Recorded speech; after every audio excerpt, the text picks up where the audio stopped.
মেয়ে ওনার উস্তাদ। এবার মুসির ব্যাপার কি, কয় যে মুসির ঘটনা হলো, ওনার এই বেজার বেজার দেখে মুসি জিজ্ঞেস করছে, বাবা আবু হানিফা তুমি তো বড় হাসি খুশি মানুষ, এই 2-3 দিন তোমার বেজার দেখতেছি, ঘটনা কি? কয় যে কাকা আপনার কাছে বলবো। কয় বলো কি সমস্যা, আমি দেখি পারিনি সমাধান। কয় চাচা একজন আমারে জিজ্ঞেস করছে যে কুত্তো সাবালে গয় কবে, এ তো আমি কোরআন হাদিস কোন জায়গা খুঁজে পেলাম না। কয় আরে বাবা তুমি জানো না, কুকুরে স্বাভাবিক ভাবে যতদিন নাবালেগ থাকে ততদিন তার কায়দায় যেমন পারে পেশাব করে, যখন সাবালেগ হয় তখন এক ঠ্যাং উঁচু করে দিয়ে পেশাব করে, যখন ঠ্যাং উঁচু দিয়ে পেশাব করে তখন বুঝবা যে সাবালেগ হয়েছে। কতক্ষণ না কেন উনি খুশিতে বাগবাগ কয় যে ঠিক আছে আলহামদুলিল্লাহ আনসার সহি। সেই থেকে মুসিকে উনি উস্তাদের মতো সম্মান করে, রাস্তায় দেখলে এরকম করে। আর আমাদের জামানায় সব পাল্টে গেছে, সব পাল্টে গেছে। আমাদের মনে আছে, মুরব্বীরা সাক্ষী দেন, আপনারা যখন উস্তাদদেরকে রাস্তায় দেখতেন সাইকেল থেকে নেমে যেতেন, কথা ঠিক আছে না? সাইকেলে যদি চলতেন নেমে যাইতেন, স্যারকে দেখলে বিনয়ের সাথে দাঁড়িয়ে যাইতেন, জোরে হাঁটা থামায় দিতেন, স্যারকে দেখলে ভয়তে পালাইতেন, কড়ি খেলতেছেন ডাঙ্গুলি খেলতেছেন, উস্তাদদেরকে দেখলে ফেলাই টেলাই তুই বাগান ছিঁড়ে দৌড়ে পালাইতেন। আর এখন উস্তাদের কাছে থেকে সিগারেট চাইয়ে খায়। সুবহানাল্লাহ। তসলিমা নাসরিন আন্তর্জাতিক খ্যাতি সম্পন্ন লুচ্চা, কতক্ষণ না কে, ও তো এই কথার পরই বিয়াদব হইছে যে একজন পুরুষের 4টে বিয়ে করতে পারবে, তাহলে একজন মহিলা কেন 4টে স্বামী গ্রহণ করতে পারবে না? ওর দাবি এইটা। কোরআনের সাথে ঝগড়া বাঁধাইছে এখানে যাইয়া, নিজের ইচ্ছা কায়দায় তর্জমা করে, তফসির করে, মুফাসসিরে কুদাল। আমাকে সংসদেও আছে তো মুহাদ্দিস, বুখারী মুসলিম তিরমিজি সব পড়ছে বলে মমতাজ খাতুন। তো এই তসলিমা নাসরিন মার্কা প্রশ্ন, যা একজন পুরুষে কেন, একজন মহিলা কেন 4টে স্বামী নিতে পারবে না? ইমামে আবু হানিফা জানে যে আল্লাহর কোরআনে আছে ফানকিহু মা তাবা লাকুম মিনান নিসাই মাসনা ওয়া সুলাসা ওয়া রুবা। তোমরা পুরুষরা যদি শক্তি সামর্থ্য থাকে, 4টে গুণ থাকে, যোগ্যতা থাকবে 4টে। কয়টা? বিয়ে করার জন্য 4টে যোগ্যতা। 1 নম্বরে শারীরিক অবস্থা ভালো, আভ্যন্তরীণ পাওয়ার ভালো, 2 নম্বরে ইনকাম সোর্স ভালো, 3 নম্বরে প্রশাসনিক যোগ্যতা ভালো, 4 নম্বরে ইনসাফি মেজাজ, ইনসাফি বিচার ব্যবস্থা তোমার ভালো, পার্সিয়ালিটি করবা না, এক বউরে দিবা আর এক বউরে দিবা না, এক বউরে 5 তলায় আর এক বউরে 22 তলায়, এরকম উল্টো পাল্টা করবা না, এক বউরে 5,000 টাকার কাপড় আর এক বউরে 200 টাকার কাপড়, এই বৈষম্য করবা না, বাজার ঘাট সব সুন্দরভাবে করবা। এরকম যদি ইনসাফি মেজাজ থাকে, 1 নম্বরে শরীর ভালো, 2 নম্বরে ইনকাম ভালো, 3 নম্বরে প্রশাসন ভালো। কারণ প্রশাসনিক ব্যবস্থা যদি পাওয়ার সেরকম না থাকে, বৌতি মারামারি লেগে যায় মিনিটি, লাস্টে 2 বউ উঠে উঠে তোমারও মারিয়ে বসতে পারে। এই জন্য এই পাওয়ার ঠিক মতো থাকতে হবে। 4 নম্বরে ইনসাফি মেজাজ, তাহলে 4টে বিয়ে করতে পারবা। তাহলে মহিলা কেন পারবে না? ইমামে আবু হানিফা রাহমাতুল্লাহ আলাইহি বলেন, আমি তো কোরআনে পুরুষের 4টে বিয়ের সম্পর্কে অনুমতি পাইছি, কিন্তু মহিলারা কেন পারবে না, এই কেন তো আমি আর মাথায় ধরে নাই। হতেই পারে এরকম। উনি এই প্রশ্নে আটকে গেছে।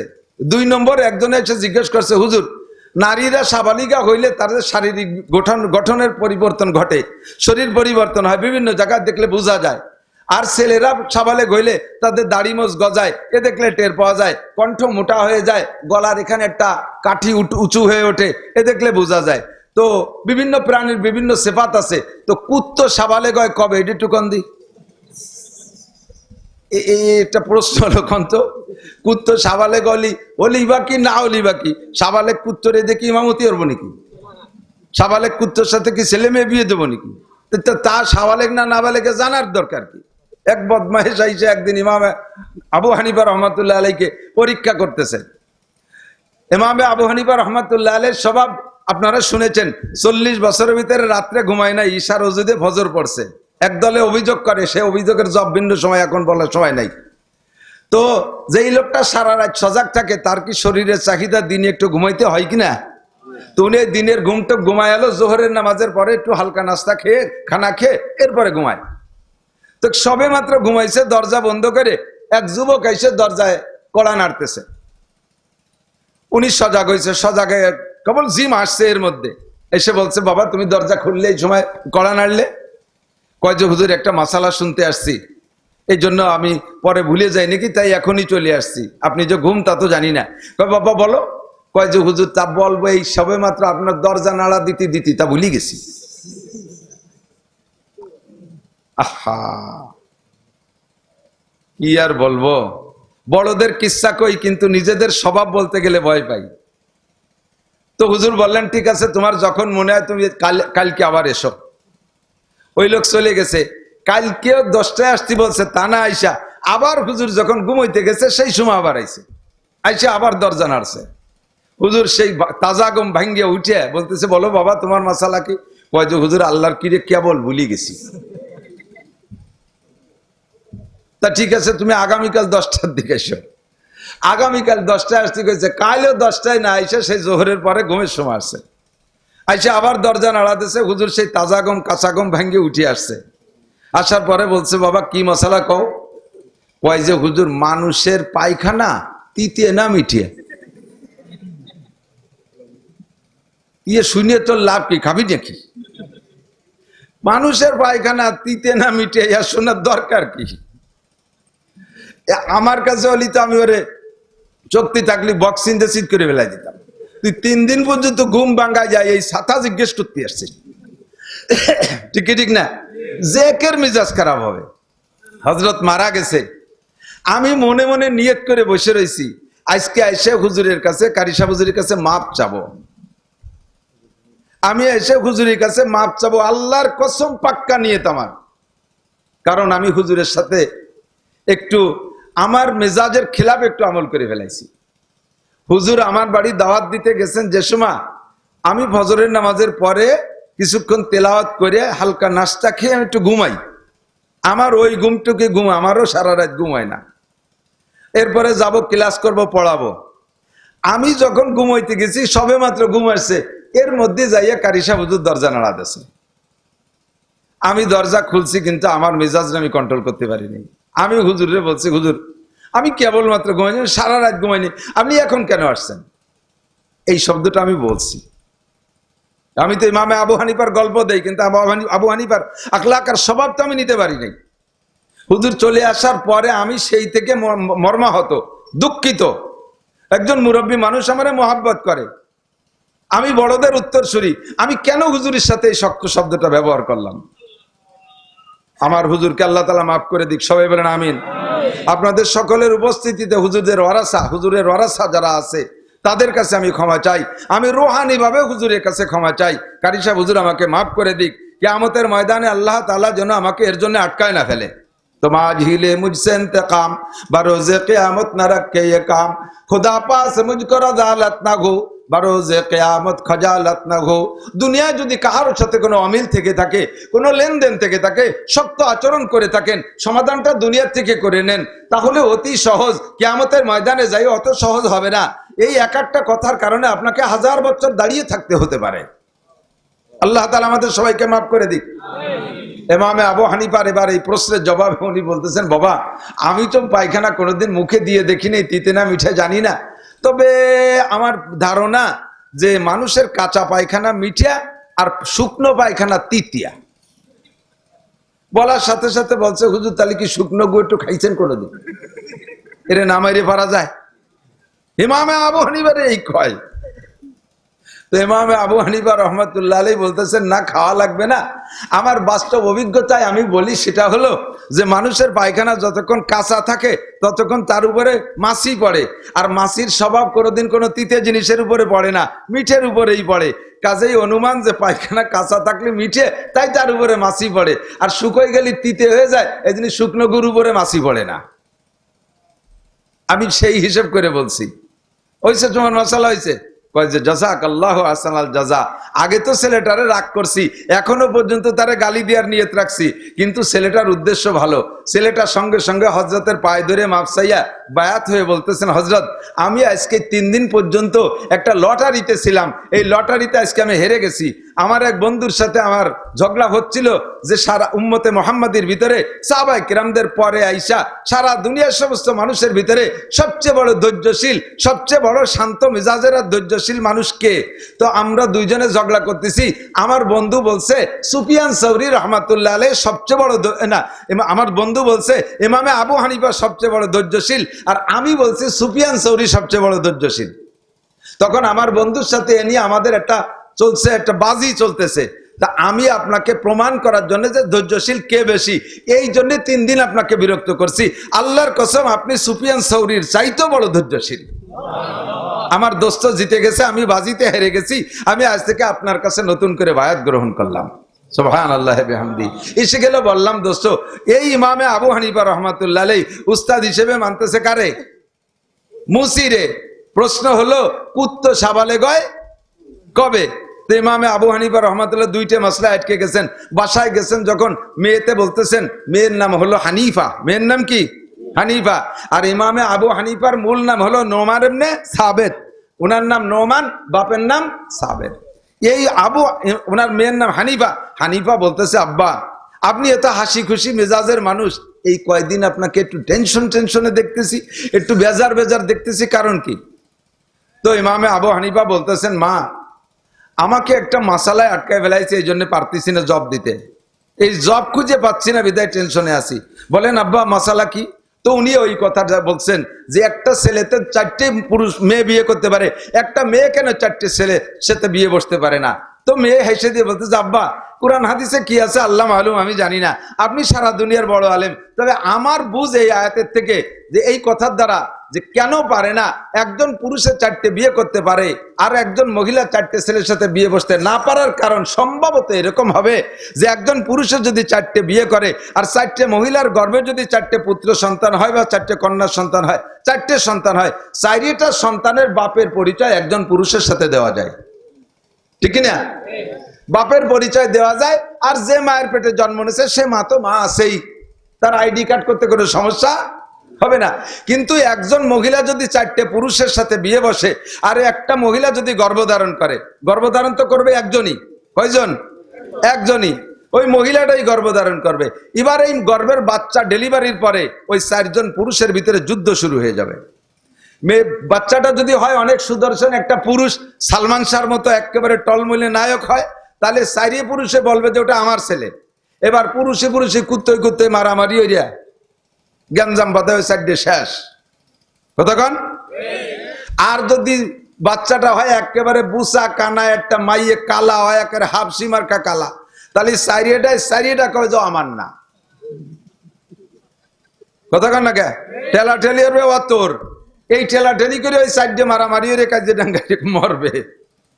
সম্ভবত আল্লাহ তাআলা এই জন্য একজন মহিলাকে 4টে পুরুষ ব্যবহার করতে বা একাধিক পুরুষ ব্যবহার করতে অনুমতি দেয় নাই, একজন পুরুষকে আল্লাহ তাআলা 4টে বিয়ে করার অনুমতি দিয়েছে। খুশিতে মেয়েকে জড়িয়ে ধরে বলে মা তোর নাম আমার নামের সাথে কিয়ামত পর্যন্ত থাকবে। উনি মাসালাটা জানাই দেওয়ার পরে বলছেন যে আমার মাসালার অ্যান্সার দিয়েছে আমার মেয়ে। সমস্ত আইম্মা যারা ছিল, ইমাম আবু ইউসুফ, ইমাম আহমদ, ইমাম মুহাম্মদ রহমাতুল্লাহ আলাইহি, ইনরা বললেন হুজুর আজ থেকে আনতা আবু হানিফা, আপনি হানিফার বাপ, আপনি হানিফার বাপ। নামটা নোমান ইবনে সাবেত গোপন হয়ে যাইয়ে মেয়ের নামের সাথে উনি পরিচিতি লাভ করছে, মেয়ে উনার উস্তাদ। এবার মুসির ব্যাপার কি? কয় যে মুসির ঘটনা হলো উনার এই বেজার দেখে মুসি জিজ্ঞেস করছে বাবা আবু হানিফা তুমি তো বড় হাসি খুশি মানুষ, এই 2-3 দিন তোমার বেজার দেখতেছি, ঘটনা কি? কয় যে কাকা আপনার কাছে বলবো। কয় বলো কি সমস্যা, আমি দেখি পারিনি সমাধান। কয় চাচা একজন আমারে জিজ্ঞেস করছে যে কুত্ত সাবালে গয় কবে, এ তো আমি কোরআন হাদিস কোনো জায়গা খুঁজে পেলাম না। কয় আরে বাবা তুমি জানো না কুকুরে স্বাভাবিকভাবে যতদিন নাবালেগ থাকে ততদিন তার কায়দে যেমন পারে পেশাব করে, যখন সাবালেগ হয় তখন এক ঠ্যাং উঁচু করে দিয়ে পেশাব করে, যখন ঠ্যাং উঁচু দিয়ে পেশাব করে তখন বুঝবা যে সাবালেগ হয়েছে, কতক্ষণ না? উনি খুশিতে বাক কয় যে ঠিক আছে আলহামদুলিল্লাহ আনসার সহি। সেই থেকে মুসিকে উনি উস্তাদের মতো সম্মান করে, রাস্তায় দেখলে এরকম করে। আর আমাদের জামানায় সব পাল্টে গেছে, সব পাল্টে গেছে। আমাদের মনে আছে মুরব্বীরা সাক্ষী দেন, আপনারা যখন উস্তাদদেরকে রাস্তায় দেখতেন সাইকেল থেকে নেমে যেতেন, কথা ঠিক আছে না? সাইকেলে যদি চলতেন নামে যাইতেন, স্যারকে দেখলে বিনয়ের সাথে দাঁড়িয়ে যাইতেন, জোরে হাঁটা থামায় দিতেন, স্যারকে দেখলে ভয়তে পালাইতেন, কড়ি খেলতেছেন ডাঙ্গুলি খেলতেছেন, উস্তাদদেরকে দেখলে ফেলাই টেলাই তুই বাগান ছিঁড়ে দৌড়ে পালাইতেন। আর এখন উস্তাদের কাছে থেকে সিগারেট চাইয়ে খায়, সুবহানাল্লাহ। একটু কথা কয় না কে? উস্তাদের সাথে একসাথে বসে মোবাইলে গেম খেলে, এরকম ভালো ভালো নেককার উস্তাদ আছে না? ছাত্রদের যদি উস্তাদরা প্রহার করে, ওই ছাত্র নিজে উস্তাদের থেকে অ্যাকশন নেওয়ার জন্য, প্রতিশোধ নেওয়ার জন্য যত কৌশল আছে সব কৌশল অবলম্বন করে কি করে না? ছাত্রকে ভালো করার জন্য উস্তাদের শাসন ব্যবস্থা যেটাই নেয় সেইটারই বিপক্ষে ছাত্ররা ষড়যন্ত্র তৈরি করে। এই কারণেই দুনিয়া থেকে এলেম মুছে চলে যাচ্ছে। মুসা আর খিজির আলাইহিস সালাতু ওয়াস সালাম রাস্তা দিয়ে চলতেছে, খিজির আলাইহিস সালামকে আগের থেকেই উস্তাদ মানিয়ে নেছে, রাস্তায় যা পড়বে সব শিখবে। কথা বলেন ঠিক না? তো হযরত মুসা আর খিজির আলাইহিস সালাতু ওয়াস সালামের রাস্তায় চলার পথে মুসা আলাইহিস সালামের শিখিয়ে দিলেন যে এলেম কার কতটুক, সবচেয়ে ফাওকা কুল্লি জি ইলমিন আলিম, সবচেয়ে বড় জাননেওয়ালা কে? আল্লাহ। ও দুনিয়ার বিদ্যাসাগর যারা আছো, ঈশ্বরচন্দ্র বিদ্যাসাগর বলে। আরে ভাই, বিদ্যাসাগর মানে কি?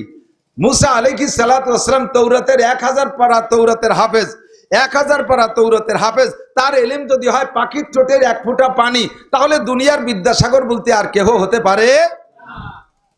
ঠিক না?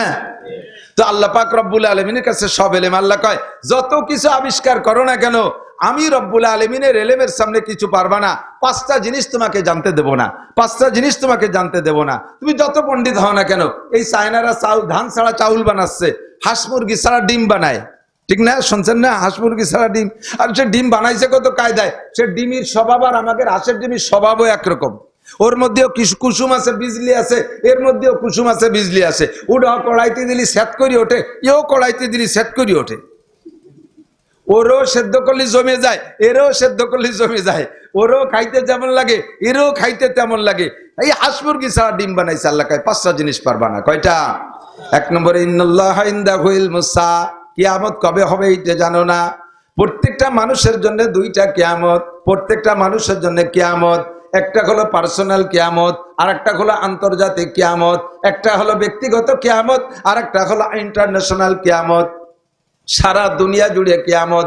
2টা কিয়ামতের ডেটই আল্লাহ পাক স্পষ্ট রেখেছে, এইটা আল্লাহ পাক কেউ জানতে দেয় না। আন্তর্জাতিক কিয়ামত, সারাটা দুনিয়া ধ্বংস হবে। ইদা ওয়াকাতিল ওয়াকিয়া লাইসা লিওয়াকাতিহা কাযিবা, যে ঘটনা ঘটবে এই ঘটনার মধ্যে কোনো সন্দেহ নাই। ইজা রুজ্জাতিল আরদু রাজ্জা ওয়া বুসাতিল জিবালু বাসসা ফাকানাত হাবাআম মুমবাসসা, আসমান ভেঙে পড়বে, চন্দ্র সূর্য উড়ে চলে যাবে, তারকাগুলো ছিটে ছিটে পড়বে, পাহাড় তুলার মতো উঠতে থাকবে। কথা বলেন ঠিক? বিশ্বাস হয়? বিশ্বাস হয়? না হলে আপনি কাফের, শুনে লাভ নাই, বাড়ি যান। কিয়ামত হবেই হবে, তবে কবে হবে এইটা জানে না। জিবরিল নবী পাককে জিজ্ঞেস করছে মাতা সা ইয়া রাসূলুল্লাহ, ওগো আল্লাহর নবী কিয়ামত কবে হবে? আল্লাহর নবী জবাব দেন মাল মাসউলু আনহা বিআলামা মিনাস সাইল, ভাই তোমার চাইতে বেশি আমি একটু বেশি জানি না। এ কিয়ামত কবে হবে আমি জানি না। ইন্নাল্লাহা ইনদাহু ইলমুস সাআ, আন্তর্জাতিক কিয়ামতের ডেট কে জানে? কে জানে? জাপানি বিজ্ঞানী জানে, আমেরিকার বিজ্ঞানী জানে, চায়নার পণ্ডিতরা জানে, ইন্ডিয়ানি ঠাকুররা জানে, কেউ কইতে পারবে না, ঠিক কিনা? আল্লাহই জানে আন্তর্জাতিক কিয়ামত। আর ব্যক্তিগত কিয়ামত হলো হাদিসে আসছে, পরিষ্কার হাদিস, সহিহ হাদিস, আল্লাহ নবী বলেন মান মাতা কদ কামাত কিয়ামাতুহু, ওই আন্তর্জাতিক কিয়ামতের সব শেষ হয়ে যাবে, সব শেষ হয়ে যাবে, কিচ্ছু থাকবে না, সব ধ্বংস হয়ে যাবে। এমন ধ্বংস হবে কোনো প্রাণী থাকবে না। অবশেষে থাকবে আজরাইল আলাইহিস সালাতু ওয়াস সালাম, মানে 4 জন বড় ফেরেশতা, আরশ বহনকারী 8 জন ফেরেশতা, আর আল্লাহ পাক। এই 12 আর 13 জন ছাড়া আর সব শেষ ওই কিয়ামতে। এবার আল্লাহ পাক রব্বুল আলামিন অবশেষে বলবে এই আজরাইল আল আন মা বাকিয়া, সব তো শেষ করছে, এখন কে কে কে কে আছে, কিরা কিরা আছে বলো। তো আজরাইল বলবেন আনতা ওয়া নাহনু ইসনা আশারা, তুমি আছো আর আমরা 12 জন আছি। 12 জন কেডা কেডা? নাহনু আরবা ওয়া হামিলাতুল আরশ সামানিয়া ওয়া ফাওকাহু ওয়া সামানিয়া, 8 জন ফেরেশতা আরশ বহন করে আছে, ওই 8 জন, আর আমরা বড় 4 জন, আর তুমি আছো। আল্লাহ বলবেন যে বড় 4 জনের জান, বড় 4 জনের 3 জনের জান, জিব্রাইল, মিকাইল, ইসরাফিল, যে ইসরাফিলের সিঙ্গার বুকে সব তছনছ হয়ে গেছে, এই ইসরাফিলকেও বলা হবে যে সকলের জান কবজা করে আমার কাছে দাও। আজরাইল আলাইহিস সালাম বড় 3 ফেরেশতার জান কবজা করে আল্লাহর কাছে দিবে। এবার বলবে মালাকাল মউত আল আন মা বাকিয়া, এখন কে কে আছে?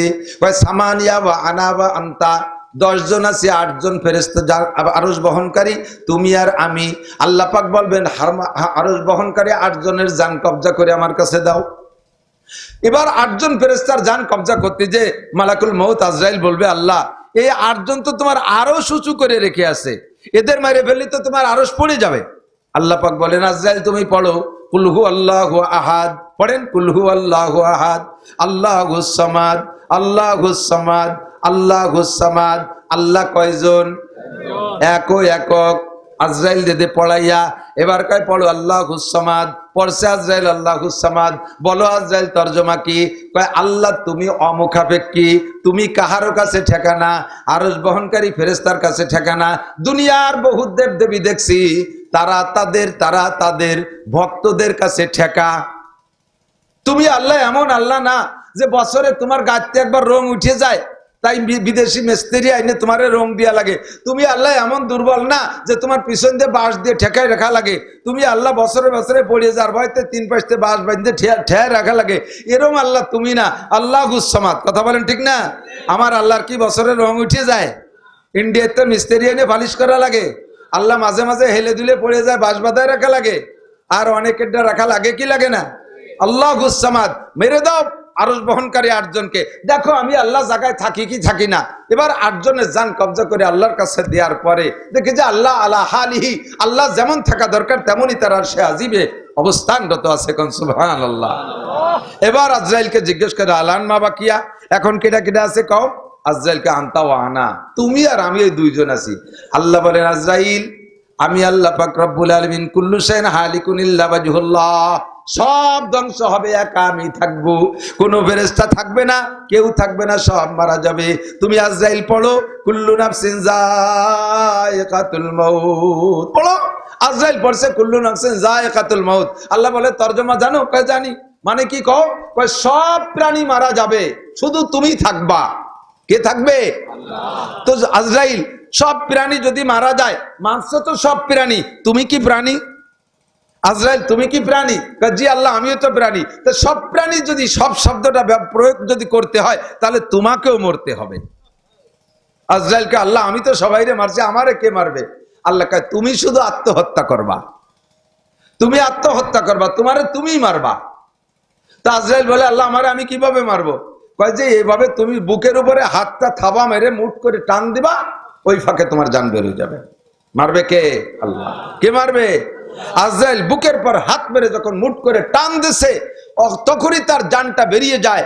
আর বেরোনোর সময় এমন একটা জান বেরোনোর কষ্টের আওয়াজ আজরাইলের মুখ থেকে বের হবে সেই দিন, যদি সারা দুনিয়ার সমস্ত প্রাণী সমস্ত ফেরেশতা সহ যদি উপস্থিত থাকতো, আজরাইলের এই মৃত্যুকালের যে আওয়াজটা, এই আওয়াজে সারা দুনিয়ার সমস্ত মানুষের কানতালা ফেটে যেত, সমস্ত প্রাণী কলিজা ফেটে মারা যেত। এত বড় একটা বিশাল শব্দ দিয়ে আজরাইল ইন্তেকাল হয়ে যাবে, কেউ থাকবে না, থাকবে শুধু আল্লাহ। কুল হু আল্লাহু আহাদ আল্লাহুস সামাদ। এটা হলো ফাইনাল কিয়ামত। এটা সারা দুনিয়ার সেই সময় যারা থাকবে তাদের উপরে এই কিয়ামত হবে। কিন্তু সেই কিয়ামতের দেরি আছে। আমরা অনেকে বলি আর বেশি দেরি নাই, কিয়ামত যে কোনো সময় হয়ে যেতে পারে। অত সস্তা না, কিয়ামতের বহুত বাকি। বহুত বাকি বলতে গেলে আমার কয়েক ঘন্টা সময় লাগবে। একটুক জানিয়ে রেখেন যে এখনো বহুত বাকি, বহুত বাকি। তবে পার্সোনাল কিয়ামত, প্রাইভেট কিয়ামত, এনি ম্যান এভরিবডি যে কোনো সময় আসতে পারে। ইদা জা আজালুহুম লা ইস্তাখিরুনা সাআতান ওয়া লা ইস্তাকদিমুন। সময় হয়ে গেলে আমাকে দিয়ে যত প্রয়োজন থাকুক না কেন, দুনিয়ার মানুষের আমাকে দিয়ে যত প্রয়োজন থাকুক না কেন, এই প্রয়োজনের দিকে তাকানো হবে না। সবে মাত্র বাচ্চা ডেলিভারি হলো, নবজাতক বাচ্চা, তার মায়ের প্রথম জীবনের প্রথম সন্তান, এই নববধূ একেবারে টলমলে ভরা যৌবনের যুবতী, প্রথম সন্তান ডেলিভারি করে বাচ্চাটা দুনিয়া আসার সাথে সাথে মাটা মারা যাচ্ছে, এমন নজরিয়া জানা আছে না নাই? কথা বলেন আছে না নাই? এই নবজাতক বাচ্চার জন্য তার মাটা কত জরুরি ছিল। দুধ খাবে মায়ের থেকে, আদর পাবে মায়ের থেকে, পেশাব পায়খানা সাফ করবে মা, রাতে ঘুমাবে মায়ের কোলে, সব পেলায় রেখে তার মাকে আল্লাহ তাআলা নিয়ে গেল। বাচ্চাটা আবার বেঁচে রইল, বাচ্চাটা আবার বেঁচে রইল। কথা বলুন ঠিক না? যারা রাজনৈতিক ভাবে কথা অন্যদিক নেবেন না, যারা যে দলের মানুষ আমাদের দেশে, যারা বিএনপি করে, তারা মনে প্রাণে কে বলে জিয়াউর রহমানকে কত ভালোবাসে। তাদের মনের দাবি ছিল জিয়াউর রহমান আরো অনেক দিন বেঁচে থাকুক। কথা বলেন ঠিক না? যারা আওয়ামী লীগ করে, এদের স্বাধীন করেছে মুক্তিযোদ্ধা, তাদের প্রাণের দাবি ছিল বঙ্গবন্ধু শেখ মুজিবুর রহমান সাহেব অনেক দিন বেঁচে থাকুক, তার যত স্বপ্ন আছে স্বপ্নগুলো বাস্তবায়ন করুক, এমন একটা তাকাজা ছিল। মাত্র 3 বছর রাষ্ট্র পরিচালনার ভিতর দিয়ে আল্লাহ পাকের পক্ষ থেকে টাইম হয়ে গেছে। এদেশের সব মানুষকে কান্দাইয়া, তার ভক্তদেরকে কাঁদাইয়া আল্লাহ তাআলা তাকে নিয়ে গেছে। কথা বলুন ঠিক না? আমাকে দিয়ে যত প্রয়োজন, বাড়িতে আসার সময় আমার ছোট্ট মেয়ে আছে, আমাকে বলে দে আব্বু তুমি আসার সময় ছোট কমলা নিয়ে আসবা, তুমি আসার সময় মালটা নিয়ে আসবা, আব্বু তুমি সেই চকলেটগুলো নিয়ে আসবা, তোমার কি মনে আছে আমি তার খোসা রেখে দিছি, সেই চকলেটের কাগজ রেখে দিছি, তুমি এইটা দেখে আমার জন্য সেই চকলেট নিয়ে আসবা।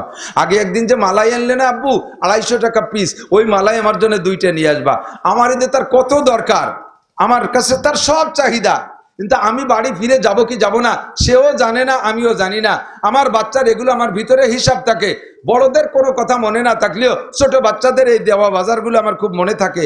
আমার মা আমাকে কিছু বললে খুব মনে থাকে, এইটা মাকে সময় মতো দেওয়ার আগ পর্যন্ত আমি শান্ত হই না।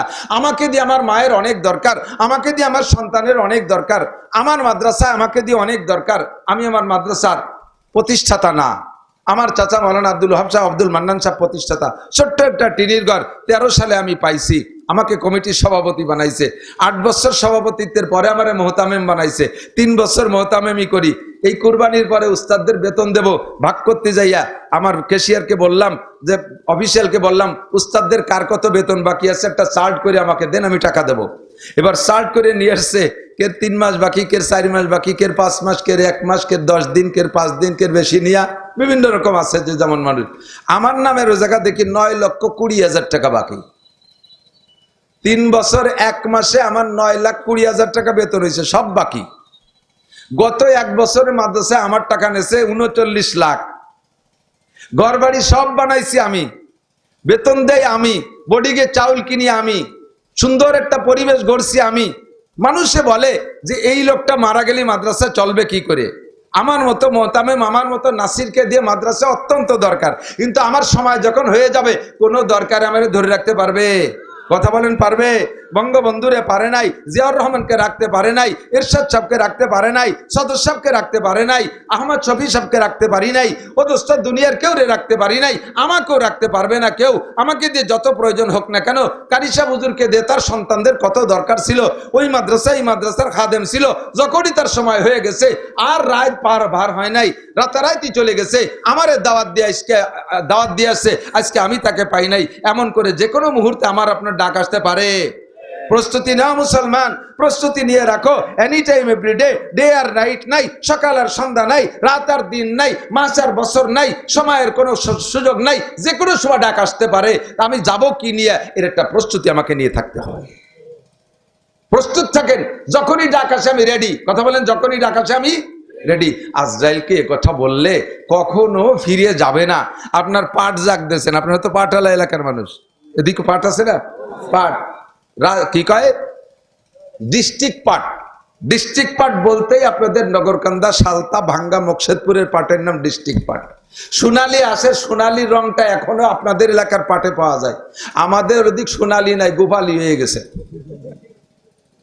1 কয়বরে 7 কয়বর দেয়, একটু গর্তের ভিতরে জাগ, একটা উঠোতে উঠোতে আর একটা দেয়, পানি আলকাতরা হয়ে গেছে, তারপরে আবার শুকোয়।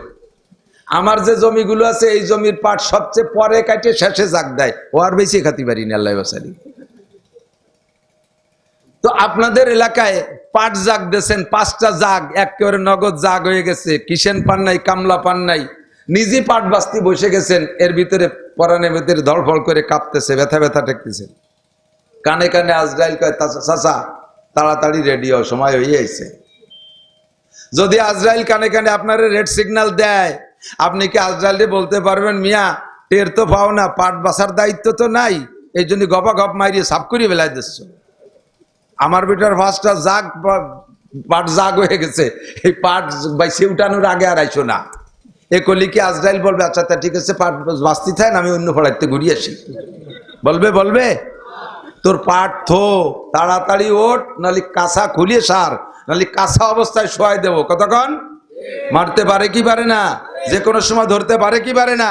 আপনার পাট জাগে আপনারে ঠেকাতে পারবে না, ধান পাকছে ঠেকাতে পারবে না, আপনার পিএস পাইকে গেছে ঠেকাতে পারবে না। রেডি থাকেন 24 ঘন্টা। এখনই যদি ডাক আসে, আস্তাগফিরুল্লাহ রাব্বি মিন কুল্লি। আমাদের বাংলাদেশের বড় আলেমদের ভিতরে অন্যতম, এশিয়া মহাদেশের ভিতরে বড় আলেমদের ভিতরে অন্যতম, মুহাদ্দিসিনদের ভিতরে বড় অন্যতম হযরত মাওলানা মুফতি আব্দুল মালিক সাহেব হাফিজাহুল্লাহ। আল্লাহর বান্দার একটা ক্লাসে আমি বসছি, পড়াইতেছে, এই পড়ানোর ফাঁকে ফাঁকে কয়, আস্তাগফিরুল্লাহ ওয়া আতুবু ইলাইহি লা ইলাহা ইল্লাল্লাহ, আস্তাগফিরুল্লাহ ওয়া আতুবু ইলাইহি লা ইলাহা ইল্লাল্লাহ।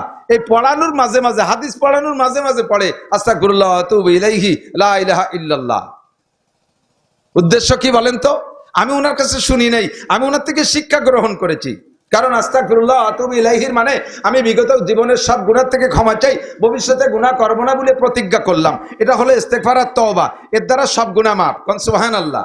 উলাইকা ইউবাদদিলুল্লাহু সাইয়্যাতিহিম হাসানাত। এ যুবক মনে রাখ, আবাল বৃদ্ধ বনিতা মনে রাখো, চেয়ারম্যান মনে রাখবেন, মেম্বার মনে রাখবেন, ওয়ার্ড চেয়ারম্যান মনে রাখবেন, নারী আর পুরুষ মনে রাখবেন, ভালো করে শিক্ষা গ্রহণ করবেন। আস্তাগফিরুল্লাহ ওয়া আতুবু ইলাইহি, আল্লাহর কাছে ক্ষমা চেয়েছি, জীবনে অন্যায় কম করি নাই, নামাজ কাজা করেছি, রোজা ছেড়ে দিয়েছি, হজ কাজা করেছি, যাকাত ফরজ দেই নাই, কুরবানি ওয়াজিব করি নাই, যত প্রকার গুনাহ আছে সব করেছি, আইল ঠেলা অন্যায় করেছি, জাল দলিলের অন্যায় করেছি, মদ গাঁজা ইয়াবা খাইছি, বেপরদার বালাই ঘর ভরা রয়েছে, টেলিভিশন, ভিসিআর, ফেসবুক আর মোবাইলের ভিতরে যা আছে সব ব্যবহার করি, গুনাহ করতে আর বাকি নাই, মিথ্যে কথা জীবন ভরে বলা বলি করছি, হাজারো অন্যায় করেছি, সব গুনাহ থেকে 24টা ঘন্টা ইস্তেগফার করে ক্ষমা চেয়ে রেডি থাকো। আমার এই আস্তাগফিরুল্লাহ দ্বারা অন্তর থেকে পড়তে হবে, বলতে বলতে বলতে বলতে একদিন অন্তরের সাথে সেট হয়ে যায়, কিছুদিন অন্তরের সাথে হবে না, মুখে মুখে হবে। আস্তাগফিরুল্লাহ ওয়া আতুবু ইলাইহি বলেন, আস্তাগফিরুল্লাহ ওয়া আতুবু ইলাইহি, আস্তাগফিরুল্লাহ ওয়া আতুবু ইলাইহি। শুধু মুখে হচ্ছে, হঠাৎ করে একদিন এইটে আপনার মুখ আর কলমের ভিতরে একটা কানেকশন হয়ে যাবে, তখন মুখে বলার সাথে সাথে এটা অন্তর থেকে ইস্তেগফার হবে, আর ওই সময় আপনার জীবনের সব গুনাহ আল্লাহ তাআলা পাল্টাইয়া নেকি বানায় দেবে। আর লা ইলাহা ইল্লাল্লাহ পড়ে রাখবেন কেন? কাজামান কানা আখিরু কালামিহি লা ইলাহা ইল্লাল্লাহ ফাদাখালাল জান্নাহ। যার জীবনের শেষ কালেমা হবে লা ইলাহা ইল্লাল্লাহ, পড়ে ফেলি লা ইলাহা ইল্লাল্লাহ, লা ইলাহা ইল্লাল্লাহ, লা ইলাহা ইল্লাল্লাহ, লা ইলাহা ইল্লাল্লাহ ফাদাখালাল জান্নাহ। আপনি যদি এখনই মারা যান লা ইলাহা ইল্লাল্লাহ পড়ার পরে, আল্লাহর নবী কয় তুমি বিনা হিসাবে জান্নাতি। জীবনের শেষ কালেমাটা লা ইলাহা ইল্লাল্লাহ। উনি বলেন যে হাদিসে তো পাইলাম না, যে ব্যক্তি হাদিস পড়াইতে পড়াইতে মরে, শেষ হাদিস জবানে একটা হাদিস পড়াইয়ে মরলো, ওই লোকটা জান্নাতি, তা না। ওই হাদিসের মধ্যে আছে যার শেষ কলেমা হবে লা ইলাহা ইল্লাল্লাহ, ওই লোকটা জান্নাতি। কাজেই হাদিস পড়াই, কোরআন পড়াই, কিতাব পড়াই, মাঝে মাঝে আস্তাগফিরুল্লাহ ওয়া আতুবু ইলাইহি আর লা ইলাহা ইল্লাল্লাহ পড়ে রেডি রাখি। না জানি আমার এই কথাটাই শেষ কথা হতে পারে, না জানি এই নিঃশ্বাসটাই শেষ নিঃশ্বাস হয়ে যেতে। কুল্লু নাফসিন যায়িকাতুল মাউত, এনি ম্যান এভরিবডি রেডি থাকবেন। প্রমাণ করে দিয়েছে ফাতাবিরু ইয়া উলিল আবসার, হাদিসে আছে আল্লাহর নবী বলেন কাফাবিল মাউতে ওয়াইজা, এই মানুষকে আখেরাতের ভয় দিয়ে কুল পাই না, যত ওয়াজ করি শুধু ভাষা কানে শোনে, ভাষা কানে শোনে। একজন মানুষের সামনে যদি একজন মানুষ মারা যায়, তাহলে ওইটা খুব হিট করে নগদের উপরে। এই জন্যই বলা হয় কোনো মানুষের মরণ এইটাই হলো সবচেয়ে বড় বক্তা। একজন মানুষের মরে যাওয়া ও জীবিতদের জন্য সবচেয়ে বড় বক্তা। এই মরণ থেকে তুমি ওয়াজ শেখো, ওখান থেকে তুমি উপদেশ গ্রহণ করো। উনি যেমন চলে গেলেন, আমাকে এরকম চলে যেতে হবে। এবার মানুষটা মারা যাওয়ার পরে যিনি চলে গেলেন তো গেলেনই, আমার কি দায়িত্ব আছে, এই সংক্রান্ত কয়েকটা কথা বলে আমি মহিলা মাদ্রাসার সম্পর্কে কিছু ওয়াজ নসিহত করবো ইনশাল্লাহ। কষ্ট হচ্ছে না তো আপনাদের? ইনশাল্লাহ সিজনে অনেকদিন ওয়াজ শোনেন না, আবারও বহুদিন পরে ইনশাল্লাহ পাবেন। ফাঁকে বর্ষাকালে জুড়ে যাচ্ছেন, ঠান্ডা হয়ে যাচ্ছেন, একটু চার্জ নিয়ে যেতে হবে। আমিও বললে ওই ওয়াজে আমিও চার্জ হই, শুনতে শুনতে আমার অবস্থা আমি আগে শুনি, তারপরে শোনেন আপনারা। এই জন্য আমি আমাকে উদ্দেশ্য করে বয়ান করি, আমার উদ্দেশ্যে আমি বয়ান করি। আল্লাহ, মানুষ মারা যাওয়ার পরে আমাদের উপরে কয়েকটা ফরজে কিফায়া আছে, কয়েকটা ফরজে কিফায়া। এক নম্বরে ফরজ, শুনতেছেন তো? ভালো করে মনে রাখবেন, ভালো করে মনে রাখবেন। আমরা আজকে আমার গোপালগঞ্জে গুবরায় একটা ওই যে চক্ষু হাসপাতাল বানাইছে না, বড় চক্ষু হাসপাতাল, ওই গ্রামের নাম হলো গুবরা, গুনাপাড়া গুবরা। তো ওখানে আমার উলামা পরিষদের, আমি গোপালগঞ্জ থানা সদরের সভাপতি, ওখানে আমার একটা ইউনিয়নের উলামাই কিরাম বসছে, মিটিংয়ে গেছিলাম। উলামাই কিরামের সিদ্ধান্ত যে আমরা মানুষকে দাফন করি, দাফন করার সময় দোয়া পড়ি, রাখার সময় বলি বিসমিল্লাহি ওয়া আলা মিল্লাতি রাসূলিল্লাহ, বিসমিল্লাহি ওয়া আলা মিল্লাতি রাসূলিল্লাহ। রাসূলিল্লাহ বলবেন, রাসূলুল্লাহ না, রাসূলিল্লাহ। আল্লাহর নামের সাথে রসুলের তরিকায় পদ্ধতিতে তাকে কবরে রাখতেছি, অথচ কবরে রাখতেছি কবরটাও রসুলের পদ্ধতিতে নয়, এবং কবরটা রসুলের পদ্ধতিতে না হওয়ার কারণে লাশটাকে রাখাও রসুলের পদ্ধতিতে হচ্ছে না। কবরটা রসুলের পদ্ধতিতে কেমন হতে হবে? তাহলে আমি লাশ রাখার সুন্নতটা হলো পুরো ডান কাত করে শোয়ানো, পুরো ডান কাত করে শোয়ানো। আমরা ডান কাত করে না শোয়াইয়া পাট পাট করে শীত করে শোয়াইয়া গাড়টা মুড়াইয়া ভাঙ্গাইয়া একটু পশ্চিম দিক ফিরে দেই, এটা সুন্নতের খেলাফ। লাশের দেহের সাথে বেয়াদবি করা হচ্ছে, তার ঘাড় মোটকায় দিচ্ছেন, তারা কষ্ট দিচ্ছেন, এটা জায়েজ নাই। পুরো বডি কায়ত হওয়া কেমন? আপনি কায়ত হয়ে শোন, শীত হয়ে শোন, উবুর হয়ে শোন, 3 পদ্ধতিতে শুই আমরা, ঠিক না? শীত হয়ে শোয়া তো বোঝেন, উবুর হয়ে শোয়া বোঝেন, কায়ত হয়ে শোয়া কারে কয়? শীত হয়ে শুয়ে গালটা কাজ করে শোয়ানোর নাম কি কাজ করে শোয়ানো? পুরো বডিটারে কাজ করে কিবলামুখী করে দেওয়া, এটা হলো সুন্নাত। এখন কবর বানাইছি, ফ্লোরটা সমান লেভেল, ওই জায়গায় আমি কাজ করে শোয়াবো কি করে? কাজেই কবরটা বানাইতে হবে এমন সিস্টেমে যাতে শোয়াইলে পুরো বডিটা পশ্চিম দিক কায়িত হয়ে থাকে। আমরা ওখানে প্ল্যান করেছি মাসে একবার এক একটা আমলের, এক একটা প্র্যাকটিক্যাল আমলের উপরে একটা কনফারেন্স করব। এই মাসের জুলাই মাসের শেষে একটা প্রোগ্রাম, 2টা কবর খনন করা হবে, সুন্নতি 2টা কবর, আর একটা কবর খনন করা হবে বেদাতি কবর, যেটা আমাদের দেশে চলতেছে। পুরো কবরটা টান টান করে খুলে ওই জায়গা শীত করে শোয়া, উপরে একটু বক্সার বানাইয়া বাঁশ দিয়ে চালি দিয়ে থুয়ে দেই, এটা সুন্নতের খেলাফ। কবর বানাইতে হবে, বডিটারে বড় বানাইয়া মাঝখানে লাশটা শুইতে পারে এতটুক জায়গা একটু গর্ত করতে হবে, এতটুক জায়গা গর্ত করতে হবে, ওই জায়গা কাজ করে শোয়াই দিয়া চালির বাস ওই নিচে দিয়ে পুরো কবরটারে ভরে দেওয়া একটা। আর একটা হলো কবরটারে খনন করে ডাইন দিক পশ্চিম দিকের এমন ভাবে কাজ করা যারা লাশে শোয়াই দিলে ওই দিক কাইতে যায়, ভিতরে চালির বাস এভাবে কাজ কাজ করে দিয়ে এই পাশের বড় বক্সারটাকে মাটিতে ভর্তি করে দেওয়া, এটা সুন্নাত বুগলি। এই 2টা পদ্ধতি সুন্নাত। এই কবরই বানাই নাই সুন্নতি তরিকায়, লাশটাও রাখি না সুন্নতি তরিকায়, অথচ আমরা বলি বিসমিল্লাহি ওয়া আলা মিল্লাতি রাসূলিল্লাহ। এটা 1 নম্বর মিথ্যা কথা, কথা কোন ঠিক না? রাসূলের তরিকা আমল না করে তার মিথ্যা কথা বলে দিছি। এবার মানুষ মারা গেলে আমরা তার জন্য চিল্লা পাল্লা করে কান্নাকাটি করব না, মায়ায় মোহাব্বতে চোখ থেকে পানি আসবে। আমি আজীব দেখতেছি ছেলে 2টা, কারিশা হুজুরের ছেলে 2টা আজকে যে মাহফিলে তারা পরিচালনা করতেছে, তাদের ধৈর্যের প্রশংসা করি। এত সুন্দরভাবে সে উপস্থাপনা করলেন, আমি তার নেক হায়াত কামনা করি। তারা এখন আজ থেকে এতিম হয়ে গেছে, আব্বা হারা এতিম। যদিও বয়সের তারতম্যে তাদেরকে এতিম বলা যায় না, এতিম বলে হলো নাবালেগ থাকা পর্যন্ত এতিম হয়। কিন্তু আমরা তো সত্যিই নগদে আব্বা মারা গেলে কিছুক্ষণের জন্য হলেও তো আমাদের শোকের এতিম তো আমরা হয়ে থাকি। আর আল্লাহ পাক বলেন ওয়া আম্মাল ইয়াতীমা ফালা তাকহার, এ দুনিয়ার মানুষ, যখন তোমাদের সামনে কোনো এতিম আসে, বাপ হারা আসে, মা হারা আসে, ফালা তাকহার, তাদেরকে ধমক দিও না, তাদেরকে হাকায় দিও না, তাদেরকে শক্ত কথা বলো না। ওয়া আম্মাস সাইলা ফালা তানহার, আর যদি তারা কেউ চায় তোমাদের কাছে, কোনো ভিক্ষুক তোমার কাছে কিছু চায়, তাহলে তাদেরকে শক্ত বলা কথা বলে তাড়াই দিও না। এতিমের মাথায় হাত বুলাইলে নবী পাক বলেন সেজন্য আমি রসুলের মাথায় হাত বুলাইলো। আমি নিজে এতিম, আমি এতিম, জন্মসূত্রে আমার আব্বা নাই, আমার জন্মের আগে আব্বা মারা গেছে, জন্মের পরে 6 বছর বয়সে মা মারা গেছে। এই শোক, এতিম হওয়ার শোক আমি বুঝি, মা বাপ মারার শোক আমি বুঝি। বাচ্চা 2টো সেই শোকে শোকাক্রান্ত, 3টে বাচ্চা রেখে গেছে কারিশা হুজুর। আল্লাহ তাআলা তার সন্তানদেরকে প্রতিষ্ঠিত করে, সবাই বলি আমিন। আমরা তাদের পাশে থাকবো না ইনশাআল্লাহ, তাদের পাশে থাকবো। এবার এই বাচ্চা 2টো রেখে হুজুর চলে গেছেন। দেশের মানুষের দাবি, হ্যাঁ হুজুর আমাকে কাছে কত জায়গা কত মিলাদ পড়ে কতটা খাইছে, এবার দেখ পানি দেই হুজুর, এই খাওয়ার ফেরত কি দেয় হুজুর, এবার নিজেই মরছে, দেখি কি খাওয়ায়, দেখি কি খাওয়ায়। জীবন ভরে মিলাদ পড়ে খাইয়ে বেড়াইছে, এবার কি খাওয়ায় ওনার ছেলেরা? নো, আমরা তাদের কাছে খাওয়া চাবো না। মানুষ মারা গেলে আমাদের উপরে দায়িত্ব থাকে 1 নম্বরে গোসল করানো ফরজে কিফায়া, 2 নম্বরে তার কাফনের ব্যবস্থা করা ফরজে কিফায়া, 3 নম্বরে তাকে জানাজার নামাজ পড়ানো ফরজে কিফায়া, 4 নম্বরে তাকে দাফন করে দেওয়া ফরজে কিফায়া। এই 4টে কাজই দায়িত্ব। ওর ভিতরে দোয়া কালাম যা আছে সেগুলো পড়া, এইগুলো আমাদের দায়িত্ব। এগুলো আমরা দায়িত্ব পালন করেছি। হজে যারা গিয়েছেন তারা আমারে সাক্ষী দেন, উমরায় যারা গিয়েছেন তারা আমারে সাক্ষী দেন।